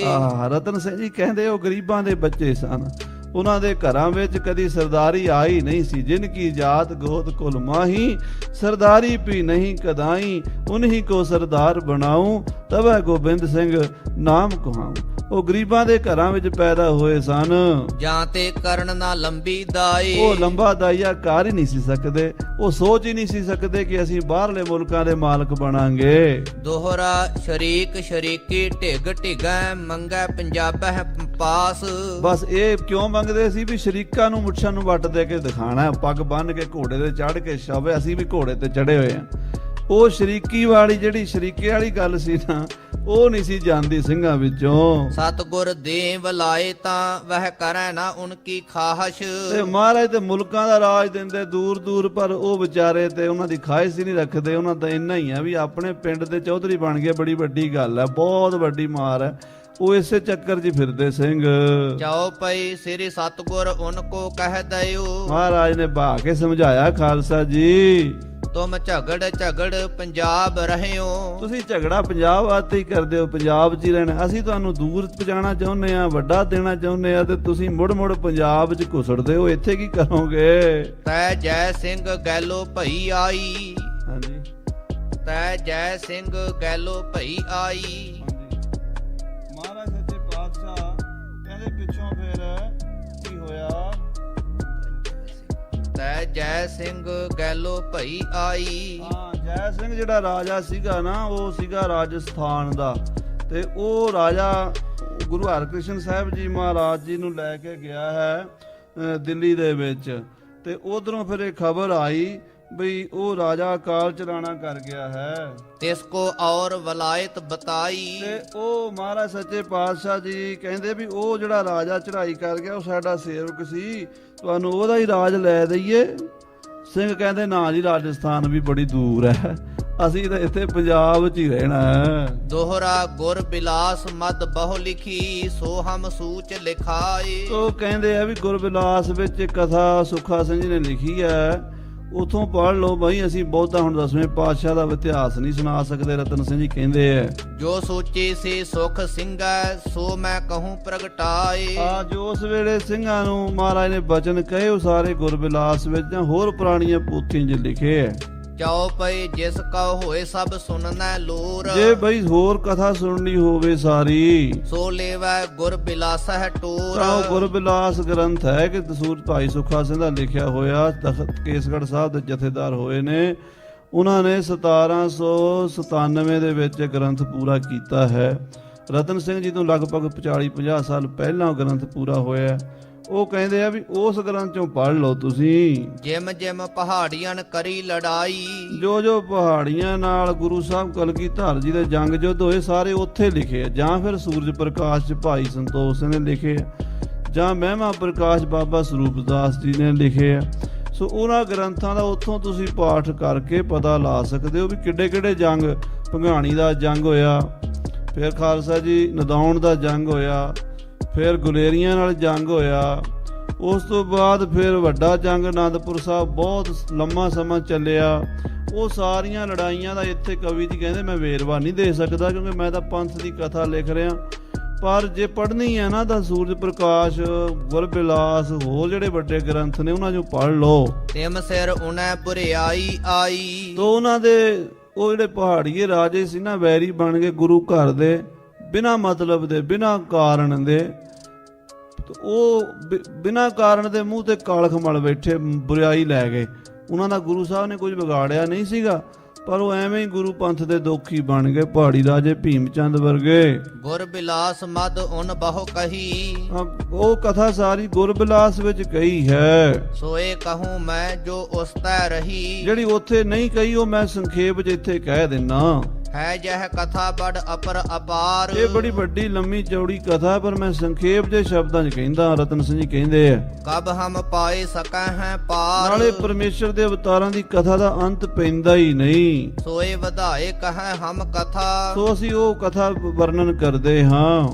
ਅਬ ਬੁੱਧ ਹਮਰੀ ਆਵੈ ਜਥਾ, ਜੋ ਸਾਨੂੰ ਚੇਤੇ ਆ ਰਿਹਾ ਹੈ ਉਹ ਸੁਣਾਉਂਦੇ ਆ। ਸੋ ਅਬ ਕਥਾ ਸਿੰਘਨ ਪਰ ਆਈ, ਹੁਣ ਸਿੰਘਾਂ ਦੀ ਕਥਾ ਸੁਣਾਉਂਦੇ ਆ ਤੁਹਾਨੂੰ, ਖਾਲਸਾ ਜਿਵੇਂ ਵਧਿਆ ਹੈ। ਸੁਨੋ ਪਿਆਰੇ ਗੁਰਮੁਖ ਭਾਈ। ਇਹ ਗੁਰਮੁਖੋ, ਅਸੀਂ ਤੁਹਾਨੂੰ ਇਹ ਦੱਸਣਾ ਚਾਹੁੰਦੇ ਹਾਂ ਵੀ ਪੰਥ ਕਿਵੇਂ ਵਧਿਆ, ਪੰਥ ਕੀ ਹੈ, ਪੰਥ ਬਣਿਆ ਕਿਵੇਂ ਹੈ, ਪੰਥ ਦਾ ਵਾਧਾ ਕੀ ਹੋਇਆ ਹੈ। ਸੁਣੋ ਭਾਈ। ਦੋਹਰਾ ਤਉ ਸਤਿਗੁਰ ਆਗਿਆ ਦਈ, ਮਝੈਲਣ ਕੋ ਸਮਝਾਏ। ਸ੍ਰੀ ਗੁਰੂ ਗੋਬਿੰਦ ਸਿੰਘ ਸਾਹਿਬ ਜੀ ਨੇ ਖਾਲਸਾ ਸਾਜ ਕੇ ਮਾਝੇ ਦੇ ਸਿੰਘਾਂ ਨੂੰ ਹੁਕਮ ਦਿੱਤਾ, ਪ੍ਰਥਮ ਵਧਾਇਓ ਖਾਲਸੇ, ਫਿਰ ਦਈਓ ਦੰਗੋ ਮਚਾਏ। ਮਾਝੇ ਦੇ ਸਿੰਘ ਲੜਾਕੇ ਮੁੱਢ ਤੋਂ ਹੀ ਰਹੇ ਹਨ, ਸੂਰਬੀਰ ਰਹੇ ਹਨ, ਕਿਉਂਕਿ ਮਾਝਾ ਜਿਹੜਾ ਹੈ ਨਾ ਉਹ ਪਹਿਲੇ ਸਮਿਆਂ ਤੋਂ ਹੀ, ਰਾਜੇ ਪੌਰਸ ਦੇ ਸਮੇਂ ਤੋਂ ਹੀ ਜੰਗ ਦਾ ਮੈਦਾਨ ਰਿਹਾ।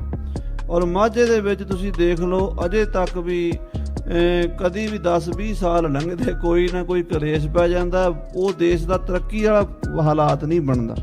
ਸੰਨ 47 ਦਾ ਵੀ ਉਹਦੇ ਤੇ ਅਸਰ ਹੋਇਆ, ਉਸ ਤੋਂ ਬਾਅਦ ਵੀ ਹੁੰਦਾ ਰਿਹਾ, 84 ਦਾ ਵੀ ਉੱਥੇ ਜ਼ਿਆਦਾ ਅਸਰ ਪਿਆ। ਬਾਕੀ ਮਾਲਵੇ ਦੇ ਸਿੰਘਾਂ ਨੇ ਵੀ ਬੜਾ ਸਹਿਯੋਗ ਦਿੱਤਾ ਜੰਗਾਂ ਯੁੱਧਾਂ ਦੇ ਸਮੇਂ। ਸੋ ਇੱਥੇ ਗੱਲ ਇਹ ਆਈ ਹੈ ਵੀ ਮਾਝੇ ਦੇ ਸਿੰਘਾਂ ਨੂੰ ਮਹਾਰਾਜ ਕਹਿੰਦੇ ਵੀ ਤੁਸੀਂ ਪਹਿਲਾਂ ਦਾ ਪੰਥ ਵਧਾਓ, ਫੌਜ ਬਣਾਓ, ਤੇ ਫਿਰ ਦੰਗਾ ਮਚਾਵਾਂਗੇ, ਯੁੱਧ ਫਿਰ ਹੋਵੇਗਾ। ਚਾਉ ਪਈ ਪ੍ਰਥਮ ਭੁਜੰਗੀ ਵੱਲ ਮਾਝੇ ਕਲਾਏ। ਸੋ ਪਹਿਲਾਂ ਮਹਾਰਾਜ ਨੇ ਭਾਈ ਮਨੀ ਸਿੰਘ ਸਾਹਿਬ ਜੀ ਵਰਗੇ ਸੂਰਬੀਰ ਯੋਧੇ, ਗਿਆਨੀ ਸਿੰਘ, ਵਿਦਵਾਨ, ਪੰਜ ਪਿਆਰੇ ਸ੍ਰੀ ਅਕਾਲ ਤਖਤ ਸਾਹਿਬ ਭੇਜੇ। ਦੈ ਦੈ ਪਾਹੁਲ ਗੁਰ ਚੱਕ ਬਹਾਏ, ਉਹ ਅੰਮ੍ਰਿਤ ਛਕਾਉਣ ਲਈ ਸ੍ਰੀ ਅਕਾਲ ਤਖਤ ਬੈਠ ਗਏ। ਜੋ ਭੁਜੰਗ ਨਿਹੰਗਣ ਕਉ ਪੰਥ ਬਹੁ ਭਇਓ। ਇਸ ਤਰ੍ਹਾਂ ਨਿਹੰਗ ਸਿੰਘਾਂ ਦਾ ਪੰਥ, ਜਿਹੜੇ ਸੂਰਬੀਰ, ਨਿਹੰਗ ਦਾ ਮਤਲਬ ਹੁੰਦਾ ਮਗਰਮੱਛ। ਇਹ ਭਾਈ ਨੰਦ ਲਾਲ ਜੀ ਨੇ ਆਪਣੀ ਬਾਣੀ 'ਚ ਸ੍ਰੀ ਗੁਰੂ ਗੋਬਿੰਦ ਸਿੰਘ ਸਾਹਿਬ ਜੀ ਦੇ ਬਾਰੇ ਨਿਹੰਗ ਸ਼ਬਦ ਵਰਤਿਆ ਹੈ।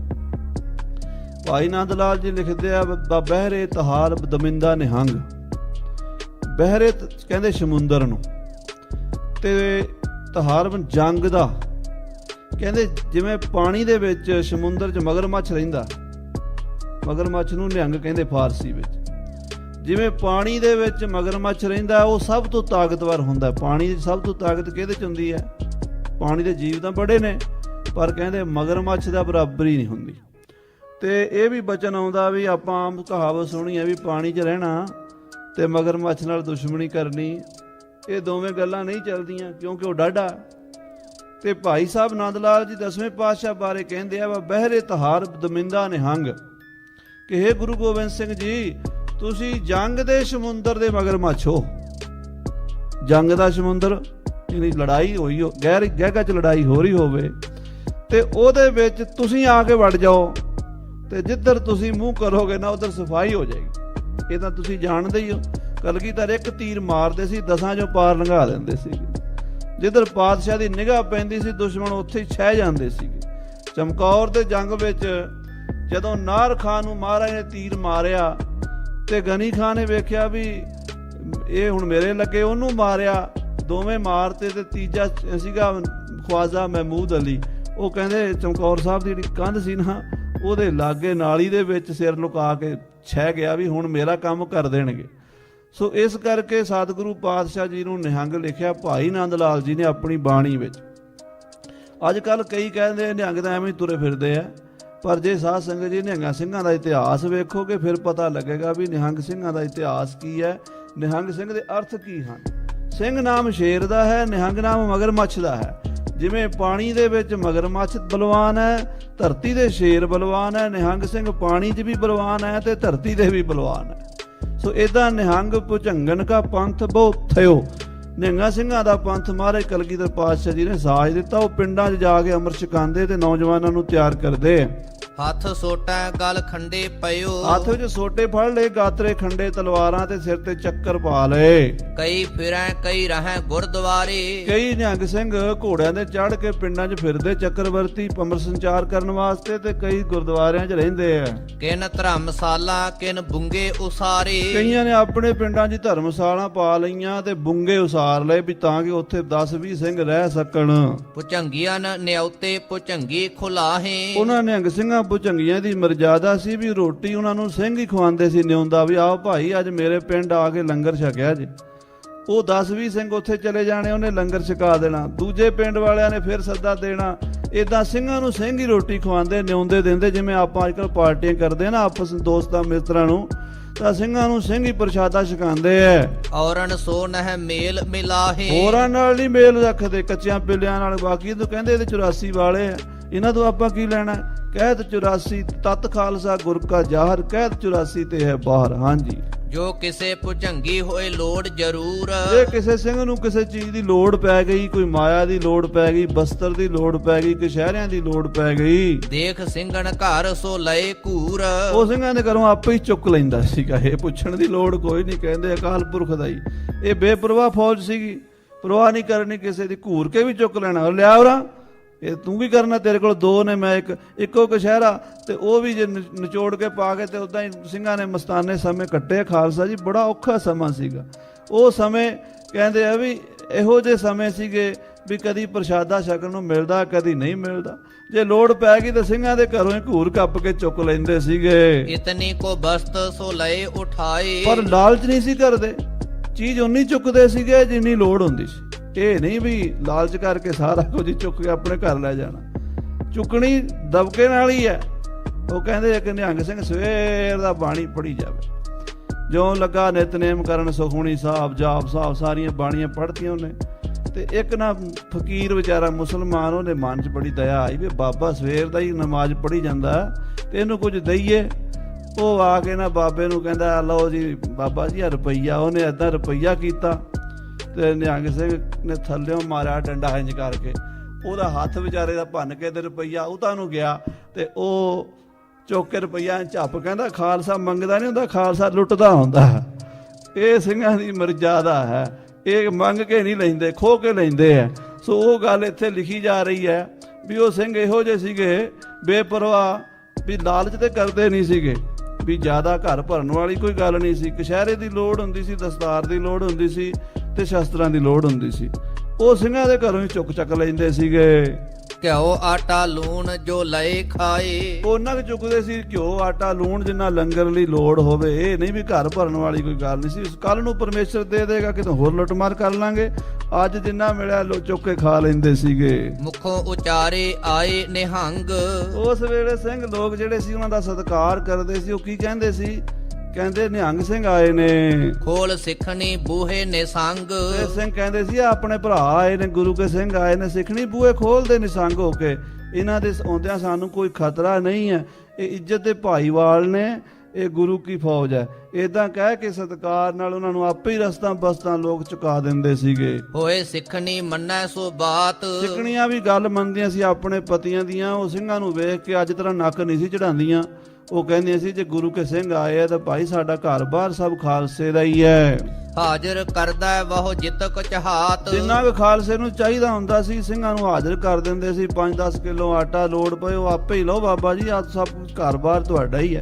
ਇਦਾਂ ਹਾਜ਼ਰ ਕਰਦੇ ਸੀ ਸਿੰਘ। ਲਾਲਚ ਨਹੀਂ ਸੀ ਕਰਦੇ। ਵੱਧ ਤੋਂ ਵੱਧ ਲੂਣ ਆਟੇ ਦੀ ਲੋੜ ਪੈਂਦੀ ਸੀ ਜਾਂ ਮਾੜਾ ਮੋਟਾ ਘਿਓ ਦੁੱਧ ਦੀ ਲੋੜ ਪੈਂਦੀ ਸੀ। ਬਾਕੀ ਸਿੰਘ ਕੁਝ ਲਾਲਚ ਨਹੀਂ ਸੀ ਕਰਦੇ। ਦੋਹਰਾ ਇਮ ਹੀ ਸਿੱਖ ਨਿਤ ਜਾ ਖੜੈ ਸਿੰਘਣ ਘਰ ਪੁੱਛ ਟੋਲ। ਇਹ ਤਾਂ ਮਾਝੇ ਦੇ ਵਿੱਚ ਸਿੰਘਾਂ ਦੇ ਦਲ ਫਿਰਨ ਲੱਗ ਪਏ। 25-25 30-30 ਘੋੜ ਸਵਾਰ ਸਿੰਘ ਉਹ ਜਾਣਾ ਤੇ ਸਿੰਘਾਂ ਦੇ ਘਰ ਲੱਭ ਲੈਣੇ ਗਾਂ। ਉਹਨਾਂ ਨੇ ਅੱਗੋਂ ਕਹਿਣਾ ਆਓ ਜੀ ਕੋਈ ਗੱਲ ਨਹੀਂ, ਗੁਰੂ ਖਾਲਸਾ ਆਇਆ। ਜੋ ਕੁਝ ਘਰ ਹੁੰਦਾ ਸੀ ਉਹ ਸਿੰਘਾਂ ਨੂੰ ਪਕਾ ਕੇ ਖਵਾ ਦਿੰਦੇ ਸੀ। ਦੌੜ ਦੌੜ ਸਿੱਖਣੀ ਦਿਵੈ ਸਿੰਘਣ ਕੋ ਕਰ ਬੋਲ। ਔਰ ਬੜੇ ਪਿਆਰ ਨਾਲ ਸਿੱਖਣੀਆਂ ਵੀ ਸੇਵਾ ਕਰਦੀਆਂ ਸੀ ਲੰਗਰ ਪ੍ਰਸ਼ਾਦੇ ਦੀਆਂ। ਜਾਓ ਪਈ ਬਹੁਤ ਪੰਥ ਕਾ ਵਾਧਾ ਭਇਓ। ਇਸ ਤਰ੍ਹਾਂ ਮਾਝੇ ਵਿੱਚ ਮਾਲਵੇ ਵਿੱਚ ਵਾਧਾ ਹੁੰਦਾ ਗਿਆ ਖਾਲਸੇ ਦਾ। ਬਹੁਤ ਖਰਚ ਤਬ ਉਨ ਕੋ ਚਾਹਿਓ। ਹੁਣ ਸਿੰਘਾਂ ਨੂੰ ਖਰਚਾ ਘੱਟ ਹੋ ਗਿਆ, ਫੌਜ ਵੱਧ ਗਈ, ਖਰਚੇ ਘੋੜੇ ਨੂੰ ਵੀ ਪੱਠੇ ਪਾਣੇ ਆ, ਦਾਣਾ ਵੀ ਚਾਹੀਦਾ, ਆਪ ਵੀ ਪ੍ਰਸ਼ਾਦਾ ਛਕਣਾ, ਸ਼ਸਤਰ ਵੀ ਖਰੀਦਣੇ ਆ। ਉਹ ਫਿਰ ਜਦੋਂ ਖਰਚੇ ਦੀ ਤੰਗੀ ਹੋਣ ਲੱਗ ਪਈ। ਜੋ ਸਿੰਘਣ ਗਰੀਬਨ ਹੋਏ ਘਰ ਨਾਹੀ। ਜੇ ਗਰੀਬ ਸਿੱਖਾਂ ਦੇ ਘਰ ਹੁੰਦਾ ਨਹੀਂ, ਹੁਣ ਇੰਨਾ ਤਾਂ ਨਹੀਂ ਹੁੰਦਾ ਵੀ 100-200 ਸਿੰਘ ਆ ਜਾਣ ਤੇ ਗਰੀਬ ਸਿੱਖ ਸਾਰਿਆਂ ਨੂੰ ਕਿੱਥੋਂ ਖਵਾਏਗਾ। ਸੋ ਔਰਨ ਲੈ ਘਰੋਂ ਉਠਾਹੀ। ਤੋਂ ਫਿਰ ਹੁਣ ਖਾਲਸੇ ਨੂੰ ਸਲੋਤਰ ਚਲਾਣੇ ਪੈ ਗਏ। ਉਹ ਜਿਹੜੇ ਵੱਡੇ ਵੱਡੇ ਚੌਧਰੀ ਜਗੀਰਦਾਰ ਲੋਕਾਂ ਦਾ ਲਹੂ ਚੂਸਦੇ ਸੀਗੇ ਨਾ, ਸਰਕਾਰੀ ਬੰਦੇ, ਉਹਨਾਂ ਦੇ ਘਰੋਂ ਫਿਰ ਲੁੱਟਮਾਰ ਸ਼ੁਰੂ ਹੋਈ ਖਾਲਸੇ ਦੀ। ਹਾਂਜੀ, ਖਾਣੇ ਬਸਤਰ ਸੋ ਲਏ ਉਠਾਏ। ਸਿਰਫ ਉਹਨਾਂ ਚੁੱਕਣਾ ਜਿੰਨਾ ਖਾਣਾ ਹੋਵੇ ਜਾਂ ਪਹਿਨਣਾ ਹੋਵੇ, ਲਾਲਚ ਨਹੀਂ ਕਰਨਾ। ਉੱਥੋਂ ਵੀ ਉਹਨਾਂ ਕੀ, ਕਿਉਂਕਿ ਉਹਨਾਂ ਦੇ ਘਰ ਜਿਹੜੇ ਆ ਸਰਕਾਰੀ ਲੋਕਾਂ ਦੇ, ਉਹ ਲੋਕਾਂ ਦਾ ਖੂਨ ਚੂਸ ਕੇ ਟੈਕਸ ਲੈ ਲੈ ਕੇ ਲੋਕਾਂ ਤੋਂ ਉਹਨਾਂ ਨੇ ਭਰੇ ਹੁੰਦੇ ਸੀ ਘਰ।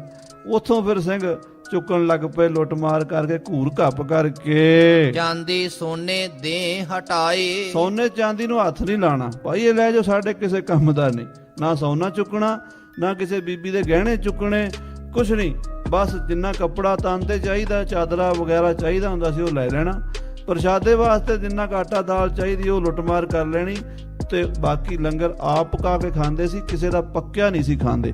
ਉਹਦਾ ਕਾਰਨ ਇਹ ਸੀ ਵੀ ਤੁਰਕਾਂ ਦੇ ਹੱਥ ਦਾ ਲੰਗਰ ਖਾਣ ਨਾਲ ਜਿਹੜੀ ਮੱਤ ਵਿਪਰੀਤ ਹੁੰਦੀ, ਦੂਸਰਾ ਕੋਈ ਕੁਝ ਪਾ ਕੇ ਦੇ ਦੇਵੇ, ਫੌਜ ਦੇ ਸਾਰੇ ਦੁਸ਼ਮਣ ਹੁੰਦੇ ਆ।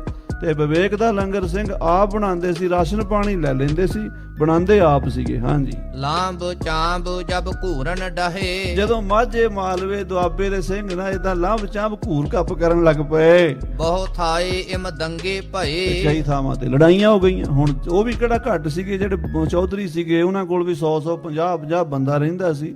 ਉਹ ਕਹਿੰਦੇ ਇਹ ਕੌਣ ਆ ਗਏ, ਅਸੀਂ ਤੇ ਸਾਰਿਆਂ ਨੂੰ ਲੁੱਟਣ ਵਾਲੇ ਆ, ਸਾਨੂੰ ਲੁੱਟਣ ਵਾਲੇ ਕਿਹੜੇ ਆ ਗਏ। ਉਹ ਫਿਰ ਸਿੰਘਾਂ ਨਾਲ ਡਾਂਗ ਸੋਟਾ ਕਰਨ ਲੱਗ ਪਏ। ਬਹੁਤ ਹੋਤੇ ਤਬ ਲੋਕ ਸੁਲਤਾਨੀ। ਜ਼ਿਆਦਾਤਰ ਉਦੋਂ ਸੁਲਤਾਨੀਏ ਲੋਕ ਸੀਗੇ ਪੰਜਾਬ 'ਚ। ਸੁਲਤਾਨੀਏ ਕਿਹੜੇ? ਜਿਹੜੇ ਸਖੀ ਸਰਵਰ ਨੂੰ, ਲਾਲਾਂ ਵਾਲੇ ਨੂੰ ਮੰਨਦੇ। ਸ੍ਰੀ ਗੁਰੂ ਅਰਜਨ ਦੇਵ ਜੀ ਮਹਾਰਾਜ ਨੂੰ ਸ਼ਹੀਦ ਕਰਾਉਣ ਵਿੱਚ ਇਹਨਾਂ ਦਾ ਵੀ ਬੜਾ ਹੱਥ ਸੀਗਾ। ਲਾਲਾਂ ਵਾਲੇ ਦੇ ਚੇਲਿਆਂ ਨੇ ਗੁਰੂ ਸਾਹਿਬ ਜੀ ਦੇ ਖਿਲਾਫ ਬੜੀਆਂ ਊਜਾਂ ਲਾਈਆਂ ਜਹਾਂਗੀਰ ਕੋਲ, ਵੀ ਇਹ ਗੁਰੂ ਅਰਜਨ ਦੇਵ ਜੀ ਦੀ ਬਾਣੀ ਪੜ੍ਹ ਕੇ ਲੋਕ ਜਿਹੜੇ ਨੇ ਸਾਨੂੰ ਮੰਨਣਾ ਛੱਡ ਗਏ ਆ। ਤੇ ਭਾਈ ਬਹਿਲੋ ਜੀ ਵੀ ਤਾਂ ਲਾਲਾਂ ਵਾਲੇ ਦੇ ਮੁਰੀਦ ਸੀਗੇ ਨਾ, ਪਹਿਲਾਂ ਲਾਲਾਂ ਵਾਲੇ ਨੂੰ ਮੰਨਦੇ ਸੀ ਭਾਈ ਬਹਿਲੋ ਜੀ। ਉੱਥੋਂ ਗੁਰੂ ਘਰ 'ਚ ਆਏ ਭਾਈ ਮੰਝ ਜੀ, ਜਿਨ੍ਹਾਂ ਨੇ ਆਪਾਂ ਕਹਿੰਦੇ ਆ ਮੰਝ ਪਿਆਰਾ ਗੁਰੂ ਨੂੰ, ਗੁਰੂ ਮੰਝ ਪਿਆਰਾ, ਜਿਨ੍ਹਾਂ ਨੇ ਸਿੱਖੀ ਰੱਖੀ ਹੈ, ਉਹ ਵੀ ਪਹਿਲਾਂ ਲਾਲਾਂ ਵਾਲੇ ਦੇ ਪੁਜਾਰੀ ਸੀਗੇ। ਹੋਰ ਬੜੇ ਬੜੇ ਸਿੱਖਾਂ ਦਾ ਜ਼ਿਕਰ ਆਉਂਦਾ ਹੈ, ਲਾਲਾਂ ਵਾਲੇ ਨੂੰ ਮੰਨਦੇ ਸੀ ਲੋਕ। ਉਹ ਜਦੋਂ ਛੱਡ ਕੇ ਸਿੱਖ ਬਣ ਗਏ ਤੇ ਜਿਹੜੇ ਲਾਲਾਂ ਵਾਲੇ ਦੇ ਕੱਟੜ ਪੁਜਾਰੀ ਸੀ ਉਹ ਪੰਥ ਦੇ ਬੈਰੀ ਬਣ ਗਏ। ਬਹੁਤ ਹੋਤੇ ਤਬ ਲੋਕ ਸੁਲਤਾਨੀ।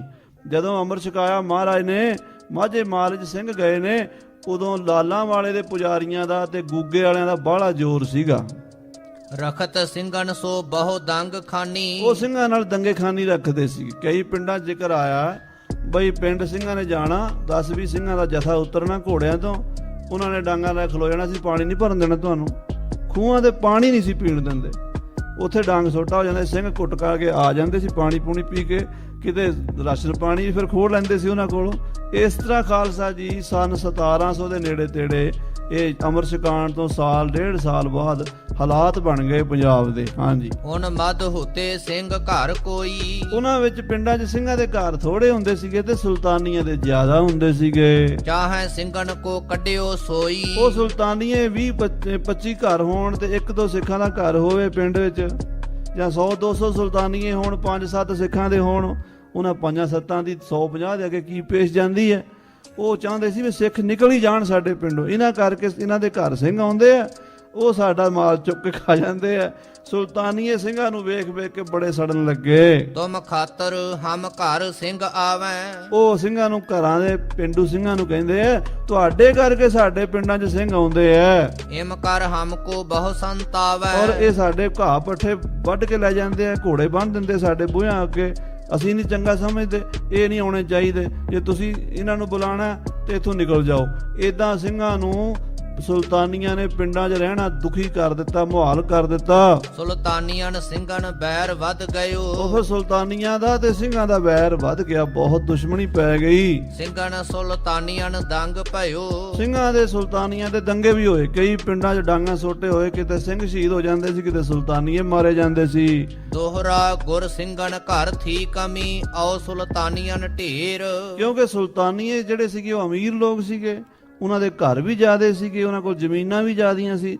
ਸਿੰਘਾਂ ਕੋਲ ਤੰਗੀ ਤੁਰਸੀ ਸੀ, ਕਮੀ ਸੀ, ਕੜਾਕਾ ਸੀਗਾ, ਤੇ ਇਸ ਕਰਕੇ ਗਰੀਬ ਸਿੱਖਾਂ ਨੂੰ ਉਹ ਸੁਲਤਾਨੀਏ ਹਰਦਮ ਤੰਗ ਕਰਦੇ ਸੀਗੇ।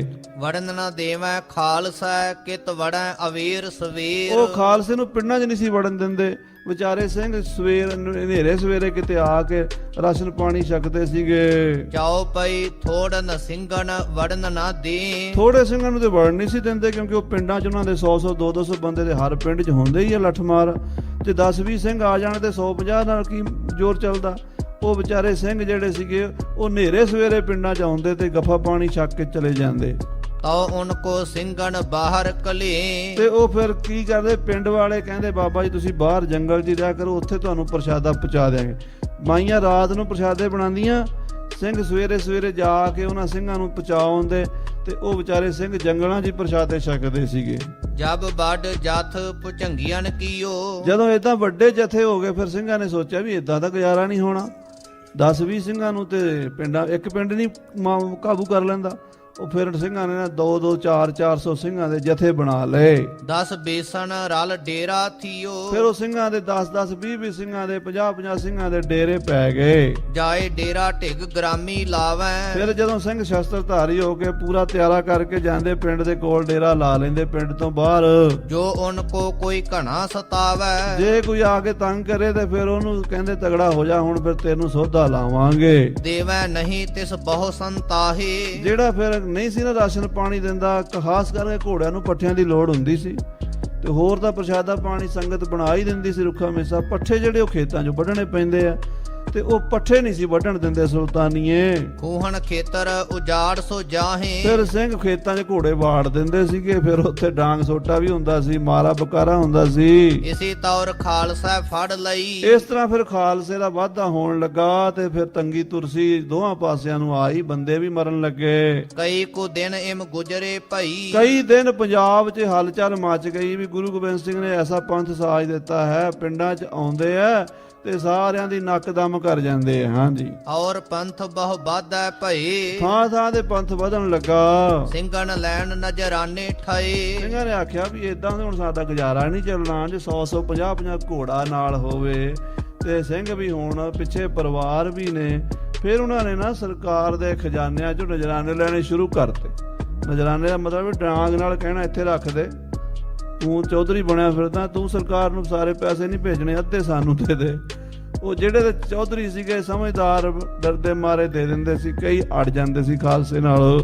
ਦਿਨੋ ਦਿਨ ਪੰਥ ਵਧਤੋ ਜਾਏ, ਇਹਦਾ ਦਿਨੋ ਦਿਨ ਖਾਲਸਾ ਪੰਥ ਵੱਧਦਾ ਹੀ ਗਿਆ, ਵਾਧਾ ਹੀ ਹੋ ਗਿਆ ਪੰਥ ਦਾ। ਖਾਣ ਪਹਿਰਨ ਕੀ ਥੋੜ ਭਈ ਆਏ, ਖਾਣ ਪੀਣ ਦੀ ਥੋੜ ਹੋ ਗਈ, ਕਮਜ਼ੋਰੀ ਆ ਗਈ, ਬੜੀ ਕੜਾਕੇ ਆ ਗਏ। ਤਉ ਪੰਥ ਨੇ ਇਮ ਮਤੋ ਮਤਾਇਓ, ਤਾਂ ਖਾਲਸੇ ਪੰਥ ਨੇ, ਸਿਆਣੇ ਸਿੰਘਾਂ ਨੇ ਇਹਦਾ ਮਤਾ ਕੀਤਾ, ਚਹੀਐ ਪਿੰਡਨ ਪਰ ਨਜ਼ਰਾਨੋ ਵੀ ਲਾਇਓ। ਪਿੰਡਾਂ ਤੇ ਉਗਰਾਹੀ ਲਾ ਦਿਓ, ਨਜ਼ਰਾਨਾ ਲਾ ਦਿਓ ਵੀ ਇਸ ਪਿੰਡ ਤੋਂ ਇੰਨਾ ਲੈਣਾ, ਇੱਕ ਪਿੰਡ ਨੂੰ ਸਾਰੇ ਨੂੰ ਨਹੀਂ ਲੁੱਟਣਾ, ਵੀ ਜਿੰਨਾ ਕੁ ਹਿੱਸਾ ਬਣਦਾ ਖਾਲਸੇ ਦਾ ਉਸ ਖਾਲਸੇ ਨੂੰ ਦੇ ਦਿਆ ਕਰਨ, ਇਹ ਵੀ ਆਪਣਾ ਗੁਜ਼ਾਰਾ ਕਰੀ ਜਾਣ ਤੇ ਸਿੰਘਾਂ ਦਾ ਵੀ ਚੱਲੀ ਜਾਵੇ। ਦੋਹਰਾ ਲੋਕ ਨਜ਼ਰਾਨੋ ਨਹਿ ਦੇ ਹੈ, ਸਿੰਘ ਲੈਵੈ ਦੰਗੋ ਮਚਾਈ। ਪਰ ਲੋਕ ਕਿੱਥੇ ਨਜ਼ਰਾਨਾ ਦੇਣ, ਉਹ ਕਹਿੰਦੇ ਸਰਕਾਰ ਨੂੰ ਦਈਏ ਕਿ ਤੁਹਾਨੂੰ ਦਈਏ, ਉਹ ਦਿੰਦੇ ਨਹੀਂ। ਚੌਧਰੀ ਕਈ ਮੁਸਲਮਾਨ ਚੌਧਰੀ ਸੀ ਜ਼ਿਆਦਾ ਉਦੋਂ, ਮੁਸਲਮਾਨ ਚੌਧਰੀ ਕਹਿੰਦੇ ਜਾਓ ਤੁਸੀਂ, ਕੌਣ ਆ ਗਏ ਸਾਨੂੰ ਸਾਡੇ ਤੋਂ ਨਜ਼ਰਾਨੇ ਲੈਣ ਵਾਲੇ, ਤੇ ਫਿਰ ਸਿੰਘ ਦੰਗਾ ਮਚਾ ਦਿੰਦੇ ਉੱਥੇ।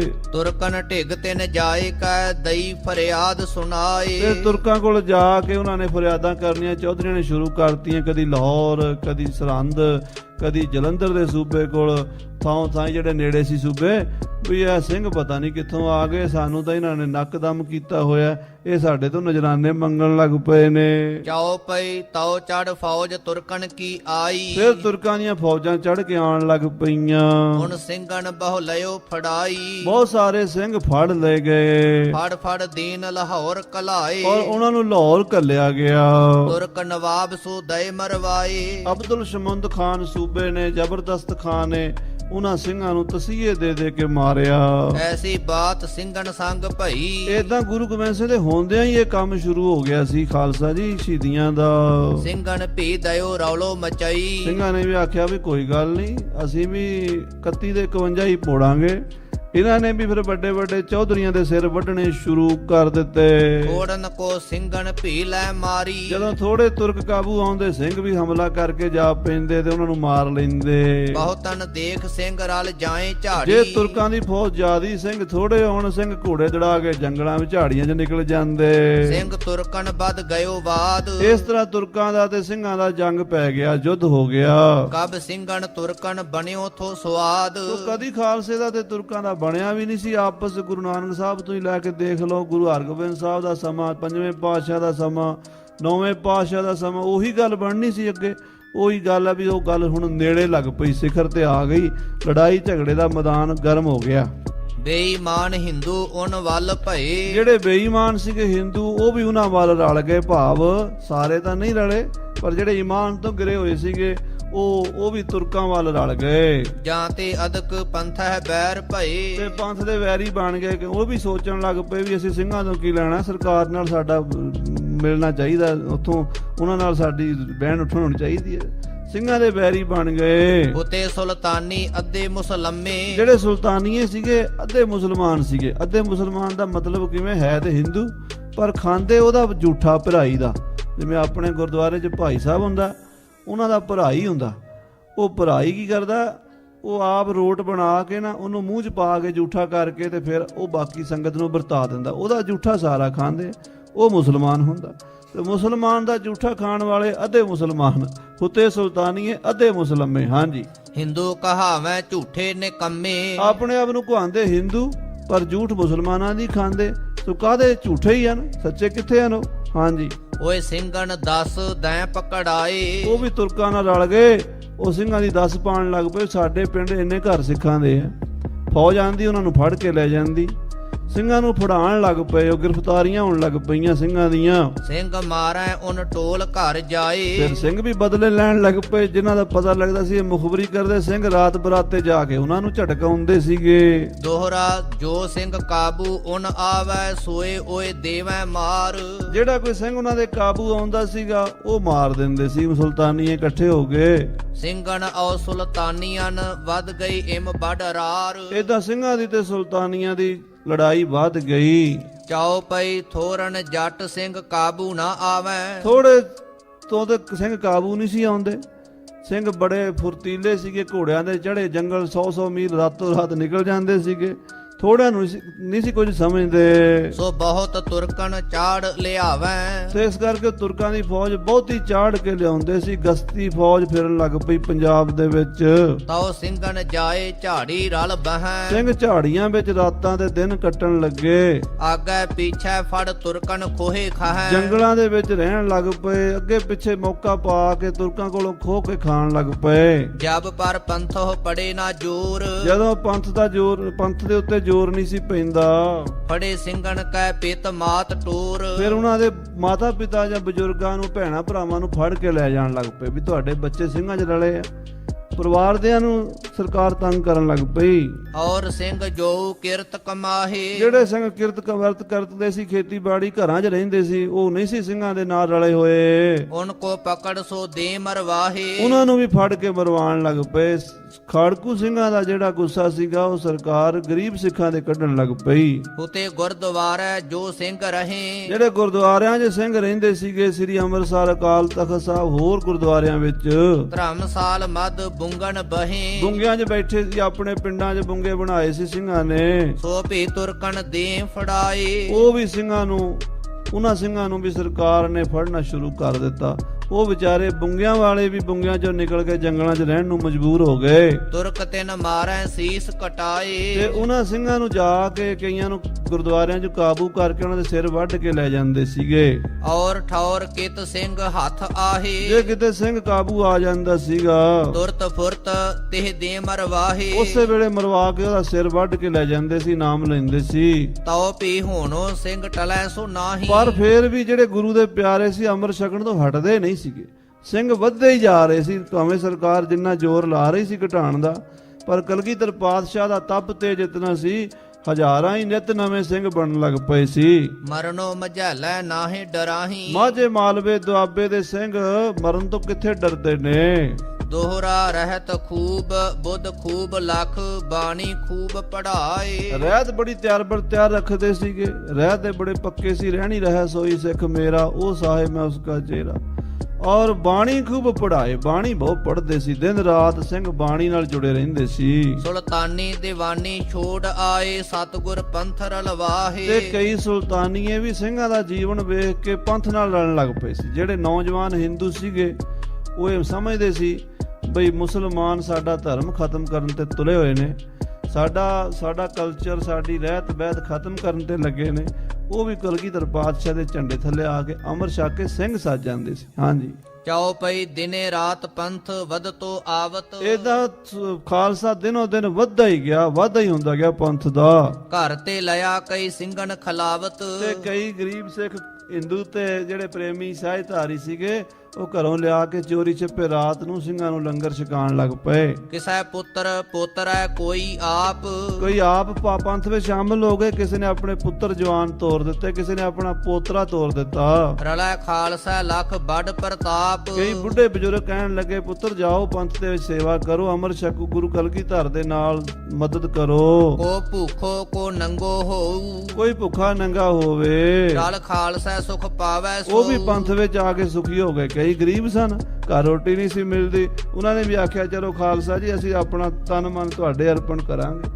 ਇਸ ਤਰ੍ਹਾਂ ਖਾਲਸੇ ਦੇ ਵਿੱਚ ਸਭ ਵਰਗਾਂ ਦੇ, ਸਭ ਜਾਤਾਂ ਦੇ, ਗਰੀਬ ਅਮੀਰ ਸਾਰੇ ਆ ਕੇ ਸ਼ਾਮਲ ਹੋਏ। ਮਾਮਲਿਓਂ ਟੋਟਾ ਜਿਸ ਜੁਮੇ ਰਹਾਏ। ਜਿਹਦੇ ਕੋਲ ਸਰਕਾਰ ਦਾ ਮਾਮਲਾ ਨਹੀਂ ਸੀ ਤਾਰਿਆ ਜਾ ਰਿਹਾ, ਟੈਕਸ ਬੜਾ ਹੋ ਗਿਆ ਸੀ, ਕਰਜ਼ਾ ਹੋ ਗਿਆ ਸੀ ਸਰਕਾਰ ਦਾ, ਹੋਏ ਘਾਟੋ ਜਿਸ ਸੌ ਦਇਓ ਆਏ। ਤੇ ਸਰਕਾਰ ਨੂੰ ਤੰਗ ਕਰਦੀ ਸੀ ਵੀ ਟੈਕਸ ਤਾਰੋ। ਵਿਚਾਰੇ ਕੋਲ ਜ਼ਮੀਨ ਥੋੜੀ ਹੁੰਦੀ ਸੀ, ਘਰ 'ਚ ਦਾਣੇ ਨਹੀਂ ਸੀ ਹੁੰਦੇ, ਬੱਚੇ ਭੁੱਖੇ ਮਰਦੇ ਸੀ।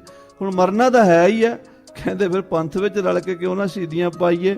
ਉਹ ਵੀ ਪੰਥ ਵਿੱਚ ਰਲ ਜਾਂਦੇ ਸੀਗੇ। ਜੋਰੋ ਜੋਰੀ ਜਿਸ ਗੱਲ ਪਾਏ। ਔਰ ਜਿਹਦੇ ਘਰ ਜੋਰੋ ਜੋਰੀ ਸਰਕਾਰ ਟੈਕਸ ਪਾਉਂਦੀ ਸੀ ਵੀ ਨਾ ਤੈਨੂੰ ਦੇਣਾ ਹੀ ਪੈਣਾ, ਤੇਰੀ ਜ਼ਮੀਨ ਕਰ ਲਾਂਗੇ, ਤੇਰਾ ਆਹ ਕਰ ਲਾਂਗੇ, ਉਹ ਗਰੀਬ ਆਦਮੀ ਵਿਚਾਰੇ, ਉਹਨਾਂ ਕੋਲ ਸਰਦਾ ਨਹੀਂ ਸੀ, ਉਹ ਵੀ ਪੰਥ ਦੀ ਸ਼ਰਨ ਲੈਂਦੇ ਸੀਗੇ। ਰਹਿਣ ਨਾ ਮਿਲਾ ਕਹੂੰ ਕਿਤ ਜਾਏ। ਇਹਨਾਂ ਨੂੰ ਕਿਤੇ ਰਹਿਣ ਨੂੰ ਥਾਂ ਨਹੀਂ ਸੀ ਮਿਲਦੀ, ਉਹ ਵੀ ਗੁਰੂ ਖਾਲਸੇ ਦਾ ਓਟ ਆਸਰਾ ਲੈਂਦੇ ਸੀਗੇ। ਸੋ ਨਰ ਪੰਥ ਖਾਲਸਾ ਵੜਿਆ। ਉਹ ਖਾਲਸੇ ਜਾ ਵੜਦੇ ਸੀਗੇ, ਅਮਰ ਛਕ ਕੇ ਸਿੰਘ ਸੱਜ ਜਾਂਦੇ ਸੀ ਗਰੀਬ ਗੁਰਬੇ। ਨਹਿ ਗਮ ਵਹਿ ਕਾਹੂ ਕਰੈ। ਹੁਣ ਕਾਹਦਾ ਕੰਮ ਹੈ, ਮਰਨਾ ਤਾਂ ਹੈ ਹੀ ਹੈ, ਖੰਡੇ ਮਾਰ ਕੇ ਮਰਾਂਗੇ। ਦੋਹਰਾ ਇਸੀ ਤੌਰ ਨਿਤ ਖਾਲਸੋ ਜਨਮੋ ਜਨਮ ਵਧਾਏ। ਇਦਾਂ ਖਾਲਸੇ ਦਾ ਵਾਧਾ ਹੀ ਹੁੰਦਾ ਗਿਆ। 1699 ਦੀ ਵਿਸਾਖੀ ਤੋਂ ਬਾਅਦ ਇਹ ਸਾਲ ਡੇਢ ਬਾਅਦ ਦੀਆਂ ਗੱਲਾਂ ਨੇ ਜਿਹੜੀਆਂ ਤੁਹਾਨੂੰ ਸੁਣਾਈਆਂ। ਦਿੱਲੀ ਦੇ ਵਿੱਚ ਪਹੁੰਚੇ ਭਾਈ ਮੇਹਰ ਸਿੰਘ ਜੀ ਭੁਚੰਗੀ, ਘੁਮਿਆਰ ਜਾਤੀ ਵਿੱਚੋਂ ਸਿੰਘ ਸਜੇ ਸਨ। ਉਹ ਦਿੱਲੀ ਦੇ ਸਿੰਘ ਜਿਹੜੇ ਸਨ, ਉਹਨਾਂ ਨੇ ਜਦੋਂ ਦਿੱਲੀ ਜਾ ਕੇ ਅੰਮ੍ਰਿਤ ਸੰਚਾਰ ਦੀ ਗੱਲ ਕੀਤੀ, ਦਿੱਲੀ ਦੇ ਜਿਹੜੇ ਸਹਿਜਧਾਰੀ ਸਿੱਖ ਸੀਗੇ ਨਾ ਗੁਰਦੁਆਰਿਆਂ 'ਚ ਕਾਬਜ, ਉਹਨਾਂ ਨੇ ਕਿਹਾ ਵੀ ਨਾ ਤੁਹਾਨੂੰ ਨਹੀਂ ਅਸੀਂ ਆਪਣੇ ਨਾਲ ਲਾਣਾ, ਕਿਉਂਕਿ ਦਿੱਲੀ ਸਰਕਾਰ ਵੇਖਦੀ ਪਈ ਕੀ ਕਰ ਰਹੇ ਹੋ ਤੁਸੀਂ। ਉਹਨਾਂ ਸਿੰਘਾਂ ਨੂੰ ਤਾਂ ਦੁਕਾਨਾਂ ਤੋਂ ਰਾਸ਼ਨ ਪਾਣੀ ਮੁੱਲ ਦੇਣਾ ਵੀ ਬੰਦ ਕਰਤਾ ਦਿੱਲੀ ਵਾਲਿਆਂ ਨੇ, ਤੇ ਉਹ ਤਾਂ ਬੜੇ ਤੰਗ ਆਏ। ਇਦਾਂ ਹੀ ਲਾਹੌਰ ਦੇ ਸਿੱਖ ਬੜੇ ਪਰੇਸ਼ਾਨ ਹੋਏ, ਮੁਲਤਾਨ ਦੇ ਸਿੱਖ ਬੜੇ ਪਰੇਸ਼ਾਨ ਹੋਏ, ਸਿੰਘਾਂ ਨੂੰ ਬੜੀ ਤੰਗੀ ਆਈ ਹੈ। ਸੋ ਪੰਥ ਸਾਗਰ ਜਿਮ ਅਚਲ ਕੋ ਇਸ ਸਕੈ ਸੁਕਾਏ। ਭਾਈ ਸਾਹਿਬ ਜੀ ਕਹਿੰਦੇ ਤੇ ਸਮੁੰਦਰ ਵਰਗਾ ਹੈ ਖਾਲਸਾ ਪੰਥ, ਇਹ ਜਿਵੇਂ ਸਮੁੰਦਰ ਸੁੱਕਦਾ ਨਹੀਂ ਨਾ, ਇਦਾਂ ਖਾਲਸਾ ਪੰਥ ਵੀ ਖਤਮ ਹੋਣ ਵਾਲਾ ਨਹੀਂ ਹੈ। ਚਾਉ ਪਈ ਪੰਥ ਥੋੜੋ ਆਉ ਥੋੜੋ ਅਸ ਬਾਬੂ। ਆ ਪੰਥ ਥੋੜਾ ਸੀ ਉਸ ਵੇਲੇ, ਤੇ ਉਸ ਵੇਲੇ ਥੋੜਾ ਹੀ ਸੁਭਾਵ ਸੀਗਾ। ਘੋੜੇ ਵੀ ਥੋੜੇ ਸਨ, ਸ਼ਸਤਰ ਵੀ ਥੋੜੇ ਸਨ। ਇਸ ਕਰ ਪੰਖੋਂ ਪੁੱਜੈ ਨਾ ਕਾਬੂ। ਤੇ ਸਿੰਘ ਉੱਡ ਜਾਂਦੇ ਸੀਗੇ ਤੇ ਉਹਨਾਂ ਨੂੰ ਕਾਬੂ ਕਰਨਾ ਸਰਕਾਰ ਲਈ ਮੁਸ਼ਕਲ ਸੀਗਾ। ਸਰਬ ਦੇਸ਼ ਤੁਰਕਣ ਕੇ ਪਾਸ। ਕਹਿੰਦੇ ਵੀ ਤੁਰਕਾਂ ਦੇ ਕੋਲ ਉਸ ਵੇਲੇ ਤਾਕਤ ਸੀਗੀ, 22 ਲੱਖ ਫੌਜ ਹਰ ਵੇਲੇ ਤਿਆਰ ਰਹਿੰਦੀ ਸੀ ਔਰੰਗਜ਼ੇਬ ਦੀ ਜੰਗ ਚੜ੍ਹਨ ਲਈ, ਤੇ 10,000 ਵੱਡੀਆਂ ਤੋਪਾਂ, 50,000 ਰੈਕ ਲੇਜਨ ਛੋਟੀਆਂ ਤੋਪਾਂ ਕਹਿੰਦੇ ਆ, ਤੇ ਹਾਥੀ ਘੋੜੇ ਊਂਠ ਤੇ ਕੋਈ ਗਿਣਤੀ ਕੋਈ ਨਹੀਂ ਸੀਗੀ, ਤੇ ਕਿਲਿਆਂ ਦਾ ਕੋਈ ਸ਼ੁਮਾਰ ਨਹੀਂ ਸੀ। ਉਹਨਾਂ ਦੀ ਤਾਕਤ ਬਹੁਤ ਜ਼ਿਆਦਾ ਸੀ ਮੁਗਲਾਂ ਦੀ। ਬਹੁਤੋ ਆਉ ਬਹੁਤੀ ਫੌਜ ਪਾਸ। ਆਪ ਵੀ ਬਹੁਤੇ ਸੀ, ਖਜ਼ਾਨੇ ਵੀ ਬਹੁਤੇ ਸੀ, ਫੌਜਾਂ ਵੀ ਬੜੀਆਂ ਸੀ ਉਹਨਾਂ ਕੋਲ। ਵੱਡੇ ਕੋਟ ਆਉ ਵੱਡੋ ਤੋਪਖਾਨੇ। ਤੋਪਖਾਨੇ ਵੀ ਵੱਡੇ ਸੀਗੇ, ਤੇ ਕਿਲੇ ਵੀ ਬੜੇ ਬੜੇ ਜੰਗੀ ਸੀ ਤੁਰਕਾਂ ਦੇ ਕੋਲ। ਨਹੀਂ ਸਿੰਘਣ ਪੈ ਕਛੂ ਸਮਾਨੇ। ਖਾਲਸੇ ਕੋਲ ਕੀ ਸੀ? ਘੋੜੇ ਦੀ ਕਾਠੀ ਸੀ, ਉਹਦੇ ਤੇ ਹੀ ਸੀ ਸਾਰਾ ਕੁਝ ਲੱਦਿਆ ਹੋਇਆ। ਨਾ ਕੋਈ ਘਰ, ਨਾ ਘਾਟ, ਨਾ ਕੋਈ ਤੋਪਖਾਨਾ। ਜੋ ਬੰਦੂਕ ਇੱਕ ਅੱਧੀ ਹੁੰਦੀ ਸੀ ਕਮਰ ਕਸੇ ਦੀ, ਇਹਨਾਂ ਨਾਲ ਹੀ ਸਿੰਘ ਕਿੱਡਾ ਵੱਡਾ ਦਾਈਆ ਰੱਖਦੇ ਸਨ। ਰਾਜ ਕਰੇਗਾ ਖਾਲਸਾ, ਆਕੀ ਰਹੇ ਨਾ ਕੋਈ। ਹਾਂਜੀ, ਰਲ ਸੁਲਤਾਨੀਆਂ ਨ ਕਰੀ ਖੁਆਰੀ। ਤੇ ਉਹ ਸੁਲਤਾਨੀਆਂ ਨੇ ਉਦੋਂ ਧੋਖਾ ਦਿੱਤਾ ਖਾਲਸੇ ਨਾਲ, ਬਹੁਤ ਗਦਾਰੀ ਕੀਤੀ, ਸਿੰਘਾਂ ਨੂੰ ਪਰੇਸ਼ਾਨ ਕੀਤਾ। ਛੱਡ ਘਰ ਸਿੰਘ ਰਲ ਗਏ ਝਾੜੀ। ਇਸ ਤਰ੍ਹਾਂ ਖਾਲਸਾ ਜੀ ਸਿੰਘ ਝਾੜਾਂ ਵਿੱਚ ਚਲੇ ਗਏ, ਤੇ ਉਧਰੋਂ ਸਰਕਾਰ ਕੋਲ ਰਿਪੋਰਟਾਂ ਪਹੁੰਚਣੀਆਂ ਸ਼ੁਰੂ ਹੋਈਆਂ। ਪਹਾੜੀ ਰਾਜਿਆਂ ਦਾ ਇਲਾਕਾ ਜਿਹੜਾ ਸੀ, ਉਹਦੇ ਵਿੱਚ ਸਿੰਘ ਸ਼ਿਕਾਰ ਖੇਡਣ ਜਾਂਦੇ ਸੀ। ਕਲਗੀਧਰ ਪਾਤਸ਼ਾਹ ਆਪ ਰਣਜੀਤ ਨਗਾਰਾ ਵਜਾ ਕੇ ਜਾਂਦੇ ਸੀ ਸ਼ਿਕਾਰ ਖੇਡਣ, ਤੇ ਉਹ ਪਹਾੜੀ ਰਾਜਿਆਂ ਨੇ ਜਾ ਕੇ ਬਾਦਸ਼ਾਹ ਔਰੰਗਜ਼ੇਬ ਕੋਲ ਸ਼ਿਕਾਇਤ ਕੀਤੀ ਵੀ ਗੁਰੂ ਗੋਬਿੰਦ ਸਿੰਘ ਸਾਡੇ ਸਿਰ ਦੇ ਉੱਤੇ ਕਾਲ ਦਾ ਰੂਪ ਧਾਰਨ ਕੇ ਆ ਗਿਆ ਹੈ, ਸਾਡੇ ਲਈ ਮੁਸੀਬਤ ਖੜੀ ਕੀਤੀ ਹੈ। ਗੁਰੂ ਗੋਬਿੰਦ ਸਿੰਘ ਰੋਜ਼ ਆਉਂਦਾ, ਸਾਡਾ ਸ਼ਿਕਾਰ ਮਾਰ ਕੇ ਲੈ ਜਾਂਦਾ, ਸਾਡੇ ਘਾਹ ਪੱਠੇ ਚੁੱਕ ਕੇ ਲੈ ਜਾਂਦਾ, ਉਹ ਸਾਡੇ ਜੰਗਲ 'ਚੋਂ ਲੱਕੜਾਂ ਵੱਢ ਕੇ ਲੈ ਜਾਂਦਾ, ਉਹ ਸਾਡਾ ਰਿਆਸਤਾਂ ਨੂੰ ਬਰਬਾਦ ਕਰ ਰਿਹਾ, ਉਹਦਾ ਇਰਾਦਾ ਦਿੱਲੀ ਤਖਤ ਤੇ ਕਬਜ਼ਾ ਕਰਨ ਦਾ। ਇਦਾਂ ਦੀਆਂ ਗੱਲਾਂ ਕਹਿ ਕੇ ਔਰੰਗਜ਼ੇਬ ਦੇ ਕੰਨ ਭਰ ਦਿੱਤੇ, ਤੇ ਸਤਿਗੁਰਾਂ ਦੇ ਨਾਲ ਯੁੱਧ ਕਰਨ ਲਈ ਸਨ 1704 ਦੇ ਵਿੱਚ ਇਹ ਵੱਡੀਆਂ ਭਾਰੀਆਂ ਫੌਜਾਂ, ਜਿਨ੍ਹਾਂ ਦਾ ਕੋਈ 10 ਲੱਖ ਦੇ ਨੇੜੇ ਗਿਣਤੀ ਲਿਖੀ ਆ, ਮਹਾਰਾਜ ਨੇ ਆਪ ਲਿਖਿਆ ਕਿ 10 ਲੱਖ ਬਿਆਮਦ ਬਰੋਖ ਬੇਖਬਰ, ਸ੍ਰੀ ਅਨੰਦਪੁਰ ਸਾਹਿਬ ਤੇ ਹਮਲਾਵਰ ਹੋਈਆਂ। ਲਗਭਗ 8-9 ਮਹੀਨੇ ਤੱਕ ਇਹ ਜੰਗ ਚੱਲਿਆ। 20 ਦਸੰਬਰ ਤੇ 21 ਦਸੰਬਰ ਦੀ ਰਾਤ 1704 ਨੂੰ ਸ੍ਰੀ ਕਲਗੀਧਰ ਜੀ ਅਨੰਦਪੁਰ ਸਾਹਿਬ ਦਾ ਕਿਲਾ ਛੱਡਿਆ। ਉਹ ਵੀ ਇਹਨਾਂ ਨੇ ਝੂਠੀਆਂ ਕਸਮਾਂ ਖਾ ਕੇ ਕਿ ਮਹਾਰਾਜ ਤੁਸੀਂ ਕਿਲਾ ਛੱਡ ਜਾਓ, ਅਸੀਂ ਤੁਹਾਡਾ ਰਾਹ ਨਹੀਂ ਰੋਕਾਂਗੇ। ਤੇ ਸਤਿਗੁਰੂ 10ਵੇਂ ਪਾਤਸ਼ਾਹ ਜੀ ਜਦੋਂ ਬਾਹਰ ਨਿਕਲੇ ਤੇ ਸਾਰੀਆਂ ਕਸਮਾਂ ਭੁਲਾ ਕੇ ਹਮਲੇ ਕਰ ਦਿੱਤੇ। ਛੋਟੇ ਸਾਹਿਬਜ਼ਾਦੇ ਨੀਹਾਂ 'ਚ ਚਿਣੇ ਗਏ, ਵੱਡੇ ਸਰਹੰਦ ਦੀਆਂ ਕੰਧਾਂ ਵਿੱਚ, ਸਰਹੰਦ ਦੇ ਮੈਦਾਨ ਵਿੱਚ ਸ਼ਹੀਦੀਆਂ ਪਾ ਗਏ। ਉਹ ਜਿਹੜਾ ਸਾਰਾ ਭਾਣਾ ਵਰਤਿਆ ਖਾਲਸੇ ਨੇ, ਉਸ ਜਜ਼ਬੇ ਦੇ ਨਾਲ, ਉਦੋਂ ਫਿਰ ਉਹ ਜੋ ਬਾਬਾ ਬੰਦਾ ਸਿੰਘ ਬਹਾਦਰ ਨੂੰ ਮਹਾਰਾਜ ਭੇਜਣਗੇ, ਉਹ ਕਥਾ ਹੁਣ ਅਗਲੇ ਪ੍ਰਕਰਣਾਂ 'ਚ ਲਿਖਣੀ ਕਵੀ ਜੀ ਨੇ। ਥੋੜ੍ਹੀ ਥੋੜ੍ਹੀ ਕਰਕੇ ਆਪਾਂ ਵਿਚਾਰ ਕਰ ਰਹੇ ਹਾਂ।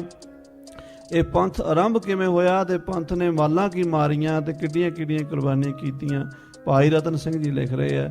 ਸਮੇਂ ਦੇ ਲਿਹਾਜ਼ ਨਾਲ ਸਮਾਪਤੀ। ਹੇ ਗੋਬਿੰਦ, ਹੇ ਗੋਪਾਲ, ਹੇ ਦਇਆਲ ਲਾਲ, ਪ੍ਰਾਣਨਾਥ ਨਾਥ ਸਖੀ, ਦੀਨ ਦਰਦ ਨਿਵਾਰ, ਹੇ ਸਮਰਾਥੇ ਗਮ ਪੂਰਨ, ਮੋਹਿ ਮਾਇਆ ਧਾਰ, ਅੰਧ ਤੂੰ ਮਹਾ ਭਿਆਨ, ਨਾਨਕ ਪਾਰ ਉਤਾਰ। ਪਾਰ ਆਏ ਪ੍ਰਭ ਸਰਨਾਗਤੀ ਕਿਰਪਾ ਕਿਰਪਾ ਨਿਤ ਦਇਆਲ ਏਕ ਅਖਰ ਹਰ ਮਨ ਬਸਤ ਨਾਨਕ ਹੋਤ ਹੋਤ ਨਿਹਾਲ ਵਾਹਿਗੁਰੂ ਨਾਮ ਜਹਾਜ ਹੈ ਚੜੇ ਚੜੇ ਸੋ